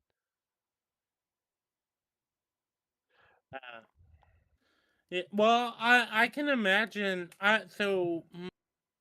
He doesn't have. He just has to mostly smuggle the equipment and then set it up. Right, but like, how did he smuggle it in? Like, that's a lot of equipment, a lot of high specialty equipment. And where does he get the power from? Wait. What do you mean? He's obviously funding the asylum. Like they have a lot of wing tech stuff anyway. It'd pretty easy to add a couple of things to every other shipment that then go to a location that he can then move. That's fair. I didn't think of that. Yeah. Yeah, fair enough. I'm willing to accept that. Yeah, because Wayne Tech is highly involved with Arkham Asylum, which makes sense. Yeah, the security systems is run by Wayne Tech, which is a neat story beat that comes up later. But yeah, we go to the Batcave, and I might start putting the stream on the 2 times speed, just to Honestly, I'm surprised you didn't have it on 2 times speed anyway. hold on. I fuck around a lot in my streams. Playback speed faster. There we go. So I hope nobody saw anything they weren't supposed to. I think the only thing. No, it might. Unless you had something on VLC that would come up on the side menu of that. So yeah, then let's just go for a B-roll. So they find that Dr. Young is the one who has been creating the Titan formula, and Joker is trying to get. Joker came back to find her and get the serum. Yeah, always a serum. he has a. I do like that. One of the doctors is involved. There's a specific reason. It's not just Joker coming in to troll Batman. It is actually he has a purpose, and I think I do linger here because I remembered there was like a lot of collectibles in this area. It just makes it a good B-roll at this point. Yeah. Well, we can ignore it as B-roll and just let it play. I think that's a better option than referring to the footage. Yeah. To be honest, but yeah. So this underground area, we learn. I think vaguely that it kind of connects to the water systems of Gotham in general. Yeah, it's the sewers of Arkham, the scum of the scum, I guess you could say, and Batman keeps falling down. Yeah, well, Batman is looking for Riddler trophies.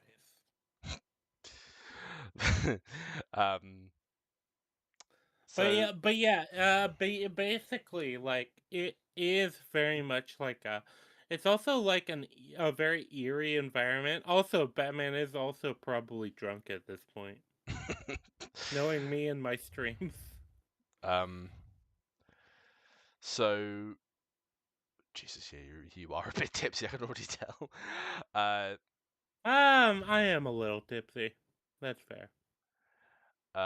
Actually, the annoying part about these environments is you cannot grapple anywhere, or you can grapple up to like outside of this environment. But Oh yeah, no, I kind of hate that with this specific environment. it's It's particularly it is particularly restrictive, and a lot of the puzzles, to be fair, are reliant on that.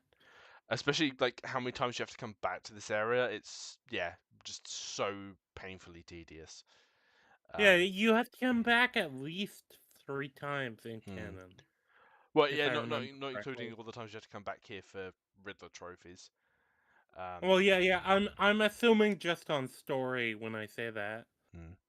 Like, just without trying to, like, maximize the game. Mm-hmm. In story, you have to come back at least, like, 3 times. Yeah. Um, but you're heading to the Arkham Mansion at this point, where Dr. Young was taken Yeah. by Cash, and And the mansion is another flavor of, like, mm, that sort of eerie where a lot of the, like, sort of layout of it, it's very, you know what I mean? There's a different sort of it has a different. horror Yeah, that they apply to each area that I really like. yeah. Actually, go back to the environments. I really like the. Like, it is tedious to navigate after a while, but I do like this environment for Yeah, how yeah. like it's probably the most I guess atypical The of underground, the game's atmosphere. the underground is like you just have this like decaying sort of desolate area Mm. where it's like these like ancient tunnels. Like the rot is worst at the root kind of thing. Yep, yep. Um, And on top of that, it's like I mean, anyone who's seen like The Descent knows like how like spooky the underground can really be. mm. Um, And anyone who hasn't, I recommend you watch The Descent if you're into horror stuff. that includes me. I haven't seen it. um, so so we go to the Arkham Mansion, and the place is being torn apart. Like, goons are searching every nook, every cranny, every fanny, every granny. Hmm. Um, Some and of those correlate to each other. uh, I'm not gonna say which ones do. I'm sure Bagel will have a comment in a moment. um, so yeah, and it's obvious what they're looking for. They are after the notes, just like you, just like Joker. Well, they're doing it for Joker. Um, and Yep, it's and I think at this point I'm like looking on stream. I'm like looking for because one thing I really like with the way the gear thing works is any given area you can actually like maximize your equipment mm-hmm, by just looking for the collectibles. I kind of like that. mm, um, You always have that option, and yeah, once you get into the hub world, oh, I have a new gadget, or I have a new ability that might grant me access to new like trophies. I'm going mm, or interview tapes or stuff like that. It's something I really like about this game when it comes to the world elements of it.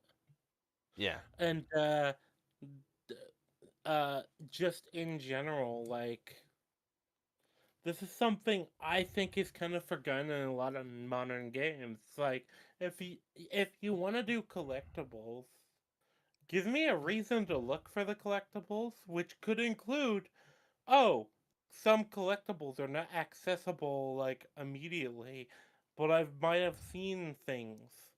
And so, if once I get a gadget and understand how it works, I might want to like go look for those collectibles because I'm like, oh, I remember that. Um, Uh, yeah, we have lost the bagel. We have lost our breakfast chat. oh, damn, I'm so hungry. um, yeah, so we get to the Arkham Mansion being torn apart. You first have to go and find cash to go and find Young. Oh, and you're being shot at, but oh, these fucking snipers. Oh, I hate them so much. The snipers are my least favorite thing in the game in this game series, but I like them more in Origins. I like them in Asylum.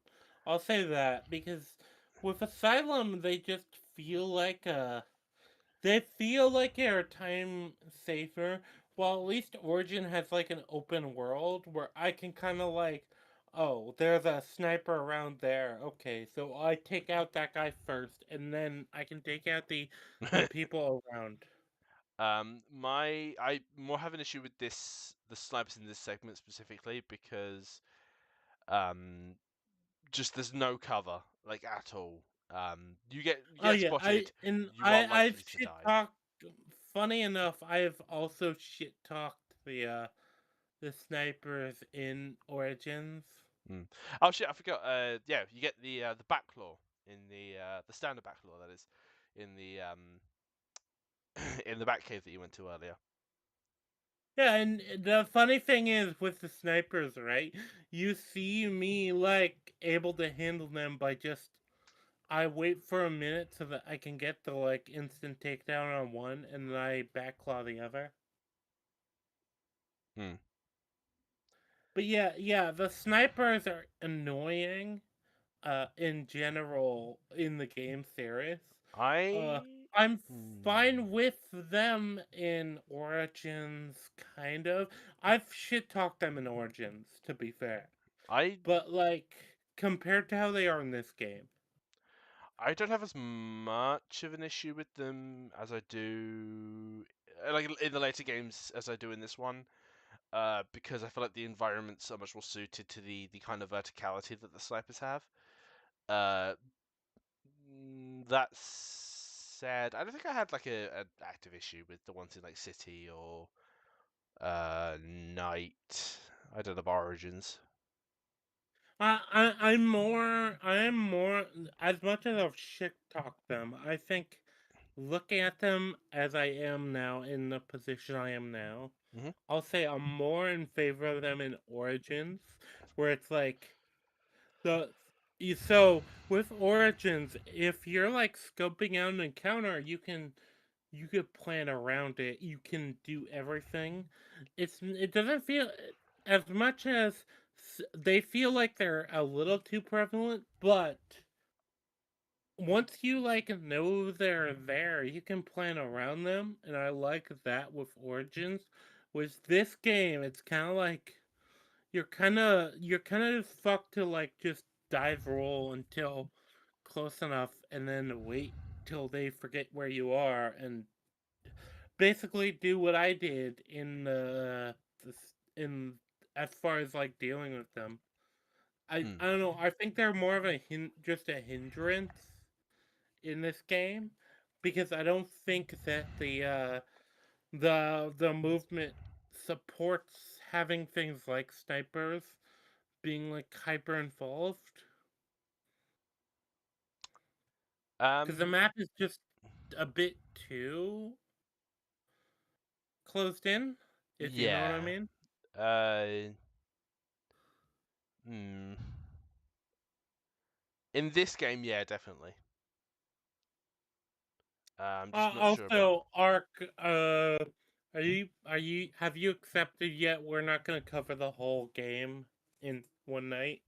I was hoping we would, but I'm now slowly realizing yeah, this is going to be a Well, multi-stream event. not unless you're willing to like go long, and I'm willing to go long, but I don't want to be unfair to you.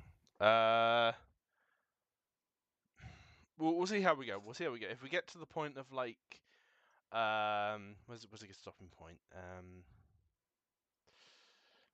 Yeah, because I'm just asking because we're 3 hours in now, and we? Jeez. usually I'm happy to do that. Like, I have nothing better to do for the rest of the night. But I think we'll get to the end of the mansion section and then we'll see how we feel. fair enough. I've also been drinking this whole time. That doesn't surprise me. Rangi's banging with the snipers. Okay, fair enough. So, we find Cash in a room full of guards wearing the heartbreak collars. Yeah, which is our first introduction to the heart rate colors. Which I think is a really good introduction to the series. Because a lot of the problem that I've had with a lot of stealth encounters is you can just kind of rush them until unless the map isn't intuitive for that, you can kind of just rush most of the enemies. Actually, sorry, I just want to quickly talk about the backlaw. That was an upgrade. That was a new gadget that we unlocked earlier that I forgot to mention. Which I think is one of the most intuitive gadgets in the series. I am a bit baffled about the fact that it's even a gadget you have to unlock in this game. Like, yeah, is the grapple not a backlaw? Like, it's functionally the same model in the game, so it does the same that's thing. kind of my problem with it. It basically is just using the grapnel in combat. If it was like a particularly early gadget where is kind of implied to be required, that would be iffy, but I'd be like, oh, okay.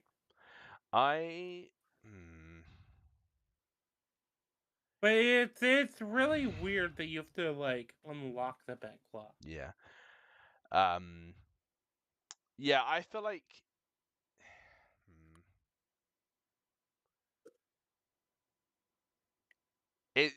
so as a gadget, I feel like it's almost the comfort blanket of gadgets, which is weird to say. Yeah. Like Oh, it's very definitely. reliable. It's like not gonna challenge you too much.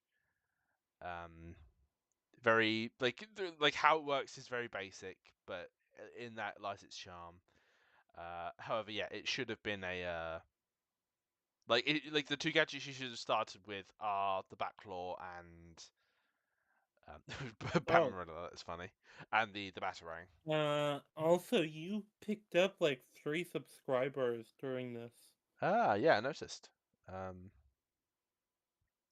Yeah, so thank you very much, viewers. Yes. We're planning to make this a weekly thing. So Yes, hoping to make this weekly thing. I can't guarantee every week we will cover like DC related content. We do have plans to cover like shows and movies and stuff as well. So yeah, thank you everyone for watching and subscribing. It's not something I ever thought I'd say, but yeah, thank you everyone. You've made my day, or my night, I guess. oh yeah, three subs on wait, what is it? 3 or 4 subs? I mean, I know one of them was me on my alt. To be fair, I think it's 4 subs though. Yeah, I think it was 3. I remember being 8 before this. Anyway, enough. Okay, yeah. So it's probably somewhere around there. Uh, because look, you need some of that like view count in order to like get attention. But I think we're doing a good job. I think we're doing a great job actually because a lot of it just comes down to consistency. That's why I wanted to do weekly stuff. Yeah. For reference, next week's stream will likely be at an earlier time. Same day, just probably an hour or two earlier. Rangi? Hello? Is anybody there? Guys, I think he's passed out. I think he's too drunk. He's the drunkler. Hello, can you hear me? Yeah, I can hear you Sorry, my brother was delivering the dog. You probably can hear him snorting. now. Yeah, we can hear him. Yeah, he's a bulldog, so he's Nice. very loud. Give him head pats from me in chat. Oh yeah, come here, Gizmo. Come here, Gizmo. But There we go. I put him on the floor, so he shouldn't be audible, but just like today's sponsor, audible.com. no, we are not sponsored by Audible. No, never sponsored. I'd never want to sponsor. Officially. No, if they want to pay us, Yeah, I'll try and make a funny ad that like totally won't rip into you for being a part of Amazon. So I guess we can talk about as the footage has been playing. We can kind of talk about the different because the mansion is kind of one of those other things that's like split into different areas, right? Yeah. Oh yeah, shit. I forgot about this. This comes first. I thought this was after the cash section. Yeah. So you go to find the notes, and you end up in this big circular room, this big circle room. Yeah. Well, I think we've just been yapping while it's gone, and we've already done that. But yeah, that other stuff. There's two hostages down below, and you have to get down to them. So yeah. And Joker's like, "Oh, you got two." Yeah, go on. Sorry. Outside of that, we had. No, I'm pretty sure I already did the stuff for outside of this room for why this particular part of the room area is important, but I'm not sure. No, I've been letting it ride. I don't think it's happened yet. Oh, okay. So maybe I just did it out of order. Okay. Oh well, yeah. So actually, no. I think the Cash of Young sections are after this. So yeah. So this is Batman coming to find Dr. Ying's notes on how to create Titan. Yep. And as you saw, he drops the big chandelier, and like those guys definitely have some sort of shrapnel in them right now. Well, they might have been cut up a little bit by the glass, but we don't know if they have shrapnel in the brain, like. But yeah. like they might be a little cut up, but I don't think it's not like there was an actual explode. It's not like we had a pipe bomb with a bunch of like broken glass. Yeah, we had like a glass ceiling break above them. Oh my god! Like it's safe to say they're safe. Okay. Yeah, he breaks down, saves the helpless damsels, and finds those notes. However, Joker is like, oh no, you burnt the notes, but I have the hostage. I have Dr. Young, and I'll just torture her until she tells me what I want to know. Unfortunately, Rangi his memory does not serve him as well as mine does, because I have it pinpointed as to where the notes are. Oh yeah, no. At this point, I hadn't played the game in like 3 or 4 years. So. But yeah, so he finds the notes, and following this this is the second Scarecrow boss fight, and yes. Where which Batman... I think is the most poignant. Yeah, this is the most poignant. Maybe the most poignant is it's kind of the point where we get the iconic scene of like, oh, Batman and like his Crime Alley and stuff like that. Up to your date. Yeah, Batman, Crime Alley, and that stuff. Hey, see you later, Dake. We've appreciated you having you in chat, and he has actually gone out of his way to support us. So. Yeah, I really appreciate it, man. I know we had that falling out earlier, but yeah, Thanks, man. I think you took that falling out much more seriously than he did. He's Irish. It's hard to tell. Yeah, so you find the notes. The Scarecrow section starts, and it opens on Batman walking back into the corridor he came from. Except it's the title card that comes up that tells you where you are says Wayne Manor. It's like, wait, I'm not in Wayne Manor. I'm in the Arkham Manor. Oh, here you go. I think I was looking for. You really did do them out of order. I often seem to do this where I'm like looking for puzzles I don't remember But necessarily. I didn't even realize you could do them out of order. I thought you had to do one at a time. I think the idea is that like Oh shit! You can see him breathing. Like his chest is rising and falling. That's neat detail. You don't get that in a lot that of is a games. neat detail. But Yeah, just in general, I guess we can talk about the plot lines of the mansion because there's several. So Because it's you have the acquiring the notes, and outside of that, you have like the stuff where like Zaz is in the mansion, and the Joker has Dr. Young. Yeah. I think we'll take them one at a time as it goes. So yeah, so you do the Scarecrow section. It says Wayne Manor. You walk down a very very long corridor, and it says, and you hear obviously Thomas Wayne and Martha Wayne. Why did you say that name?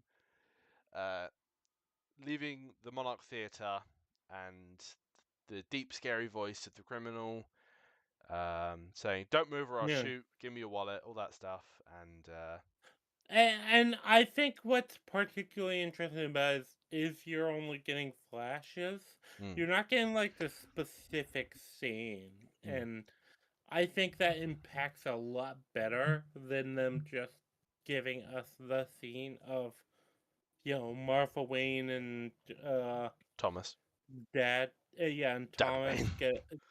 getting shot.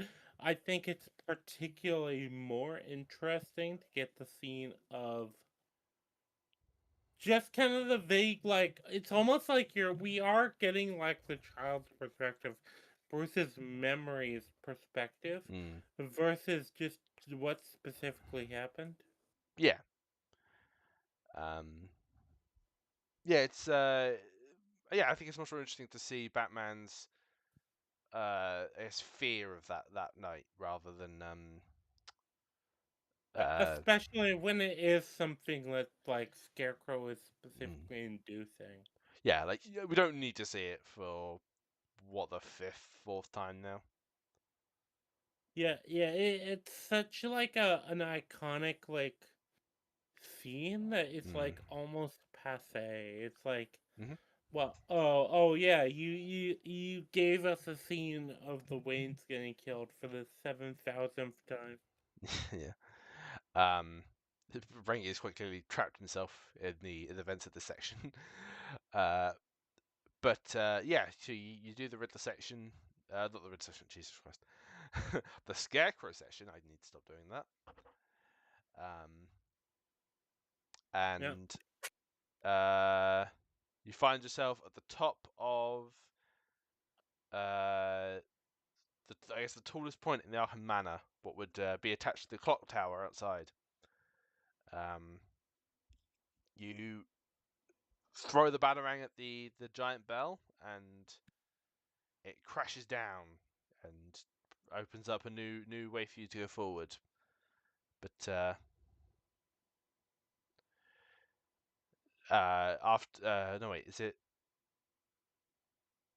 I'm trying to figure out how to segue into this bit. I guess yeah, we'll just talk about it.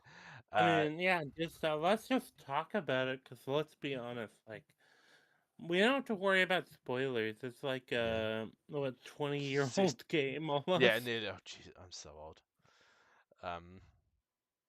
Yeah, it's like both of us are. It's like this is a game that came out in our childhood. So. Yeah, it's nostalgic, which is scary to say. But Yeah, so the on the alternate on the other side of the mansion, Batman is going to free Cash, and he finds, because obviously Cash was the last person to see Dr. Young, and do the self-section with the collars. And I remember, Rangi, you said earlier that you thought you quite like the collars. I think they're I kind of like them as an addition, in that, like, the idea of them, the idea of you have to, like, sort of plan a bit more than just, I stealth kill this person, and I wait, and I stealth kill this person. I ultimately find them kind of pointless. Like, I don't know if it's just because, like, I'm so used to the game that I do the stealth sections quicker than the collars can go off. But yeah, just the guys, the guards, the goons. I feel like they're introduced way too late into the game. I would say that. I think if you want this to be a major part of the Predator system, you should introduce it a little earlier. I like the way it's done. Like the same idea is done later in the series, where like enemies actually adapt to how you operate, as opposed to just like, oh, the guy's not out, let's go and gather around him for like 10 seconds, and then we all move on. Well, so I've learned in later games, like, the announcing, like, enemies getting taken down isn't, like, as much of a hindrance as you'd think, because they give you such a wide window for that, where it's like, you'll take them down, you can take them down, get far out of the way, uh, potentially take down another enemy, and then as you're taking down that enemy, the alert of the first enemy is going on, and you can just, like, completely reposition. That's what I found in, like, City, at least. Right. I don't remember if it's what I found in Asylum, but Asylum only has a handful of, like, good stealth maps anyway. Like, I don't think this particular area is a good stealth for the archives is a good stealth map. I think they're trying.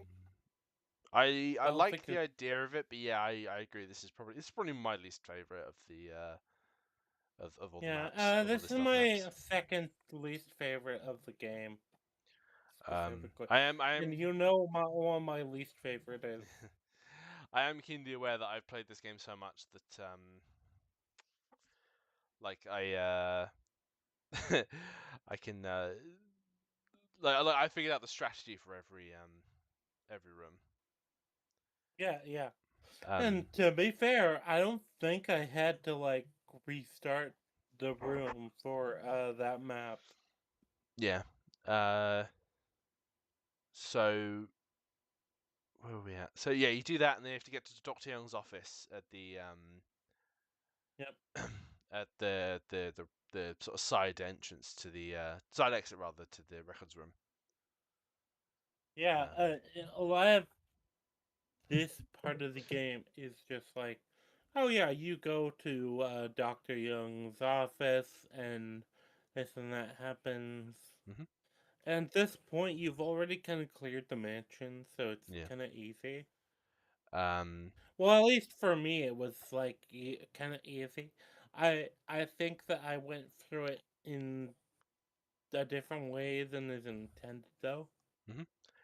Yeah, you haven't even done the second scarecrow part yet. Um. I was just going through the way I was going through, you Yeah. know? But so yeah, you get through this segment, and you find that Dr. Young isn't there, but someone was. Someone has clearly trashed the or goons were trying to get in, but you don't know. Yeah, you don't know who was here and who took the. Oh no, that's it. Right, yeah. So she takes the notes from her office and hides them in the library. Yeah, yeah, that's the implication. Is she has hidden the specific info that Joker wants. That she hid it in the library because, like, obviously, she knew that the Joker was after her and had like malicious intent. Obviously, you found the Ra's al Ghul body, which has implications, but let's not address that until the next game. I was gonna say, to be fair, Ra's al Ghul is dead. Oh, it's Thursday already. So, also in these, I think actually no, it's the late events that has the Ratcatcher mask. Yeah, I believe it's the Gardens that has the red Gardens, yeah. stuff. So yeah, you find. So this would be the part where you would go into the library, find the notes with the hostages, and then he burns them. Batman burns the notes like a true Chad. It's a smart thing to do. Yeah, because he's like, oh shit. Okay, so this is the thing Joker's after. I guess I destroy this now. Yep. And then you do the second Scarecrow fight, which incorporates the new gadgets you unlocked. Yeah, it incorporates the new gadgets. It's harder as well. It does expect you.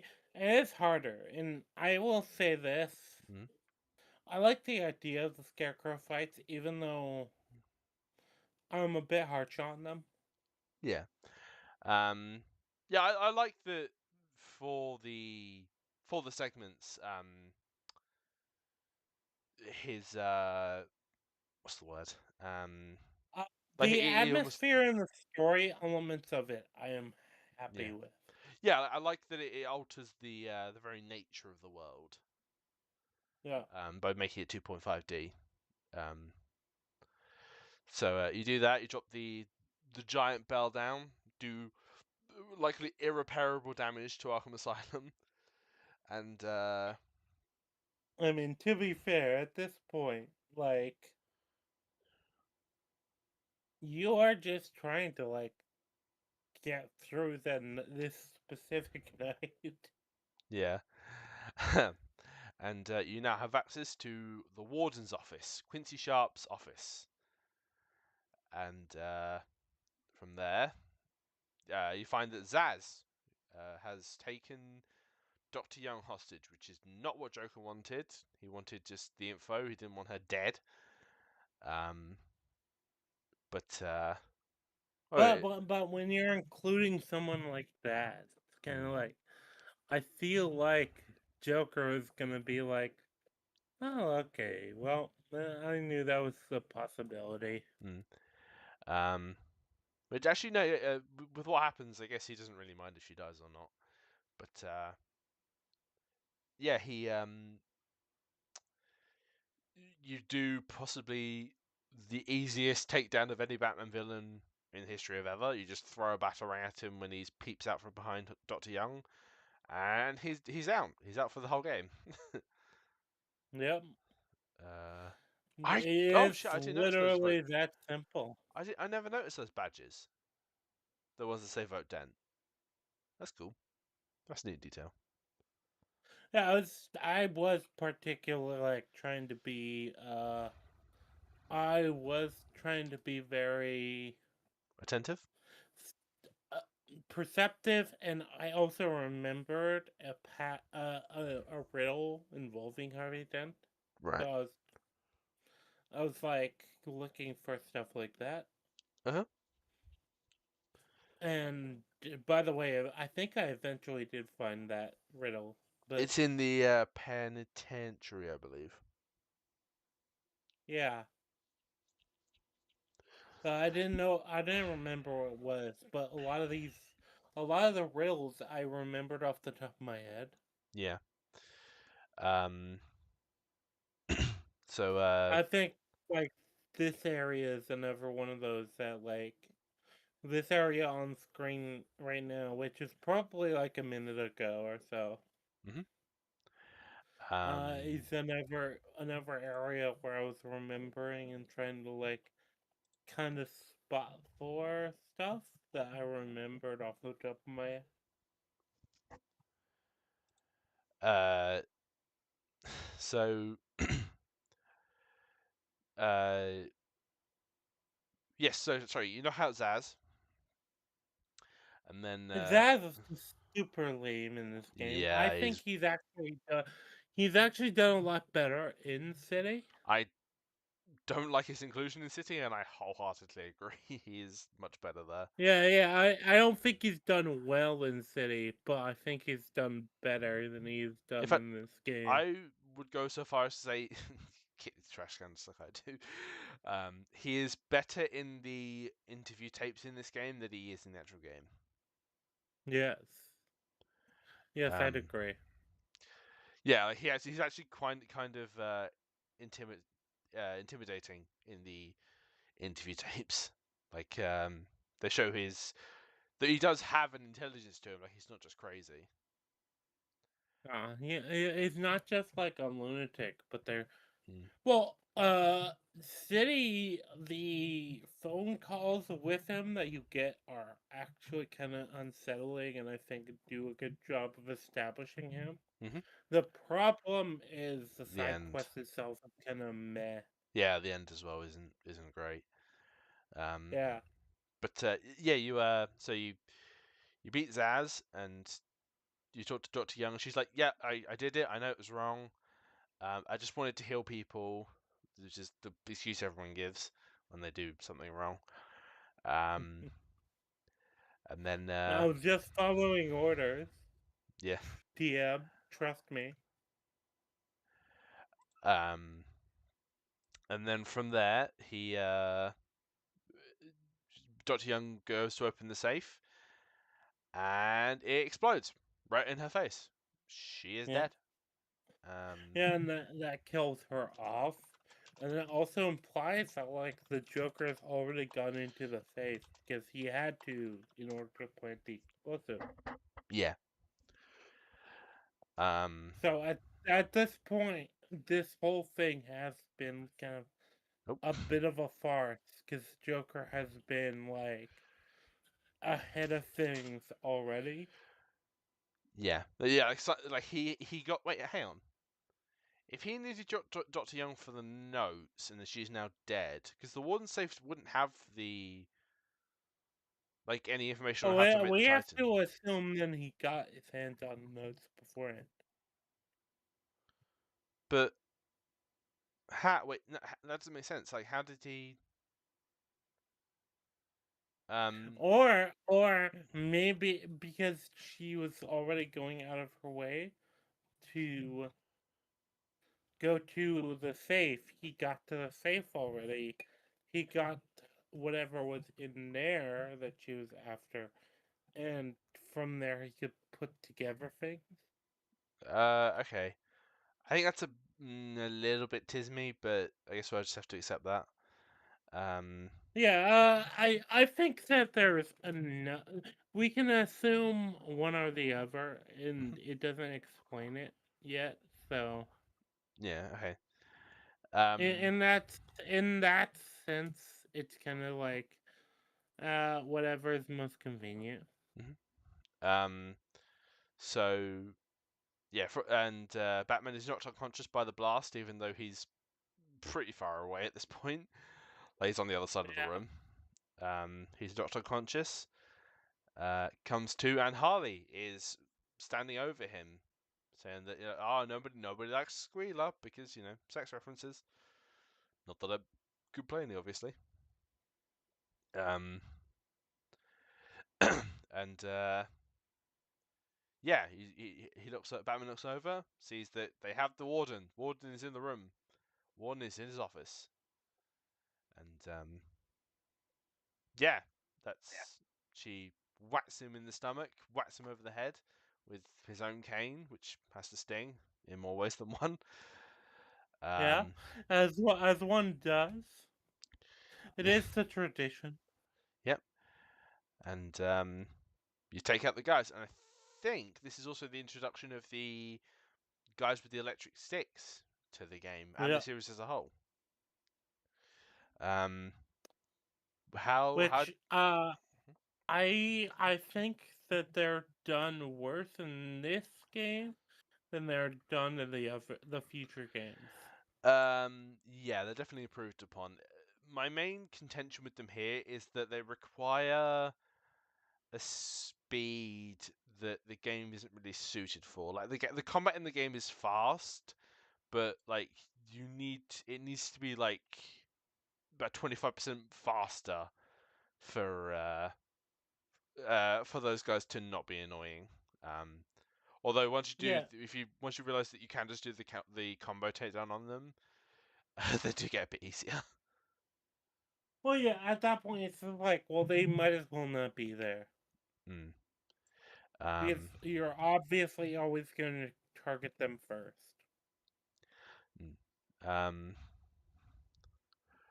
So yes, so you beat the guys up, and you find that the warden's blood is on the floor, so you can track him down and get access to his special cards that will essentially unlock the terminals that you've been seeing around the island. But as one does. As a final comment before I think we end the stream for the night. Yeah, because I think we decided we were gonna end at the mansion specifically. There is a rather impressively hidden Easter egg in this room, and I'm sure everyone knows about it at this point. It's kind of famous, but Rangi died. Well, the problem is I'm obviously behind because I'm forced to look at the stream, which is obviously like a minute behind. Yeah, so just obviously the one I'm watching is yeah, kind of funny to it's bounce still in off the of that thing. scarecrow stuff. So. Yeah, no, yeah, you bouncing off of the pendulum is funny. It is.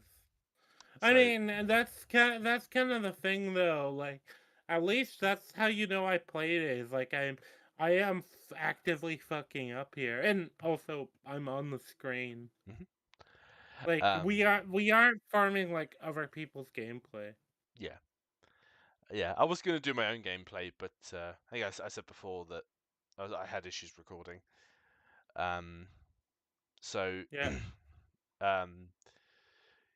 yes. So And I think I work as an everyman when it comes to gaming. I'm not a hyper talented person. I'm like the average gamer.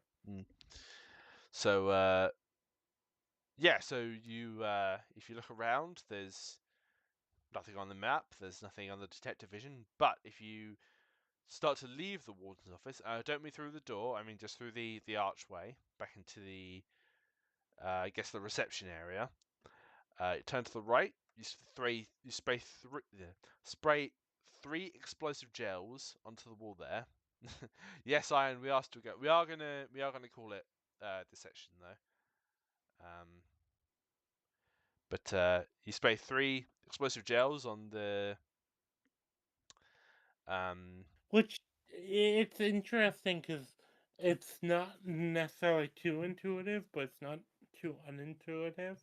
You know, because for most like destructible things in the game, obviously you spray one explosive gel and that's enough. I used to see you found the Catwoman the riddle there. We all definitely. Baker wasn't here, but he would be happy to hear that we will have comments about Catwoman in the Arkham City streams. But I do have comments, and I've said some of them in my own streams. Yeah, you spray the 3 explosive gels, and you find plans for a walled-off section of the city that's isolated, and concept art for, or what would later be revealed to be concept art for a mysterious sequel to this 17-year-old game. No, 17? 16? Uh, No, yeah, 17, because it's 2009. no. Yeah, No, wait, it's 2009, so it's about like 16, yeah. 16, 17 years old. Yeah, it's about 16 years old, almost 17 years old. Quick maths. No, I'm not very good at. And Either way, it's like this is like decades old, and it's kind of shocking how well it holds up given how old it is. yeah, it's As critical as I've been of it. yeah, it definitely has a reputation that is I'd say much higher than actually this is almost perfect because the VOD of your stream is about to catch up to where we're at. It definitely has a reputation that is of a higher caliber than I would argue. I don't know what I'm trying to say here. Well, a higher caliber than you'd think, given how old it is, And and not only that, but even just like I feel like a lot of people have a bit too much nostalgia for this game. Like it does have more issues than people were willing to address. absolutely, I think that the combat is particularly notably like aged, especially given when you compare it to like any of the other Arkham games. Mm-hmm. Like if you just go off of this game into say Origins or Night or even City, Mm-hmm. like the combat has aged notably poorly. Yeah. Uh, and especially because I've been consistently doing the series on the same difficulty for each game, Mm-hmm. and I think I've been doing that on purpose because that's probably half. So I've been doing it on hard, obviously, but like, if somebody started the series on hard and then they finished it on hard, I think that would be like entirely like sensical for them. Yeah. You know. Yeah. Um. But yeah, as far as like this section of the game itself goes, and the mansion, uh, the mansion is very like aesthetically pleasing to if you're like interested in the it benefits a lot from the atmosphere, but it contributes a lot to the atmosphere of the Mm-hmm. game. It's just like a big, eerie, kind of empty mansion where like so much of it is like these open spaces that just feel wrong in a sense. Yeah. And a lot of like symmetry is also like notable in it, Mm-hmm. if you know what I mean. Yeah. It's also distinctly the cleanest. I'd argue part of Yeah. Arkham, which suits obviously the fact that Quincy Warden Sharp, would try his hardest to to maintain it, to make sure that the place that he frequents the most isn't like the Hmm. rest of the asylum. Yeah, it's where he specifically is gonna be living, but it's also Well, like working. the area that's most specifically like reflecting on him. Hmm. Um, but yeah, I think that is where we will have to call it, chat.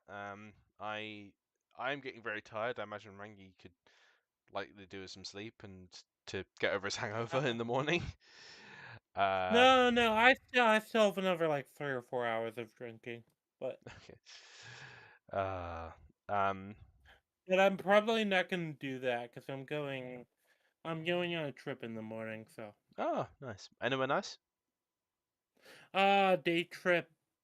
Well, you know where I live, so a Mm. day trip I think is enough to know where I'm going. Yeah, oh, that's cool. Oh yeah, you remember you posted the poll about it. Yes, I did. Yes. But basically into a local urban area to to look into specific types of stores. Mm-hmm. And also, then to go to some nice Italian places I've heard about. Yeah. I will be likely doing nothing in the morning. I don't really have anything planned. But yeah, I think I think the stream went well. I really appreciate everyone turning up. Thank you, Rangi, for putting up with my nonsense, for my ramblings and my I mean, let's be honest, my ineptitude Autism. and that parts of streaming. I mean, look, you were super nervous at first, but you've kind of relaxed, which is Yeah. good because I was hoping you would, because that's my experience too. Like, Yeah. if people look at my SAO stream, I'm particularly nervous during that. Mm-hmm. And it seems like it's the same experience with you. Uh, but yeah, so it's been good, and we covered a lot of ground, honestly. I'd say we're about halfway through the game, so hopefully we'll get it finished next week. But Oh yeah, because I remember, I believe my second stream was also not as long, and then the first stream was just like, oh fuck it, I'm just gonna go until I'm tired, and it ended up being the whole game. Mm-hmm. But So yeah, thank you for everyone who turned up. Thank you to the people who subscribed. I guess we'll see you all next week. remember to say your gamer words before bed.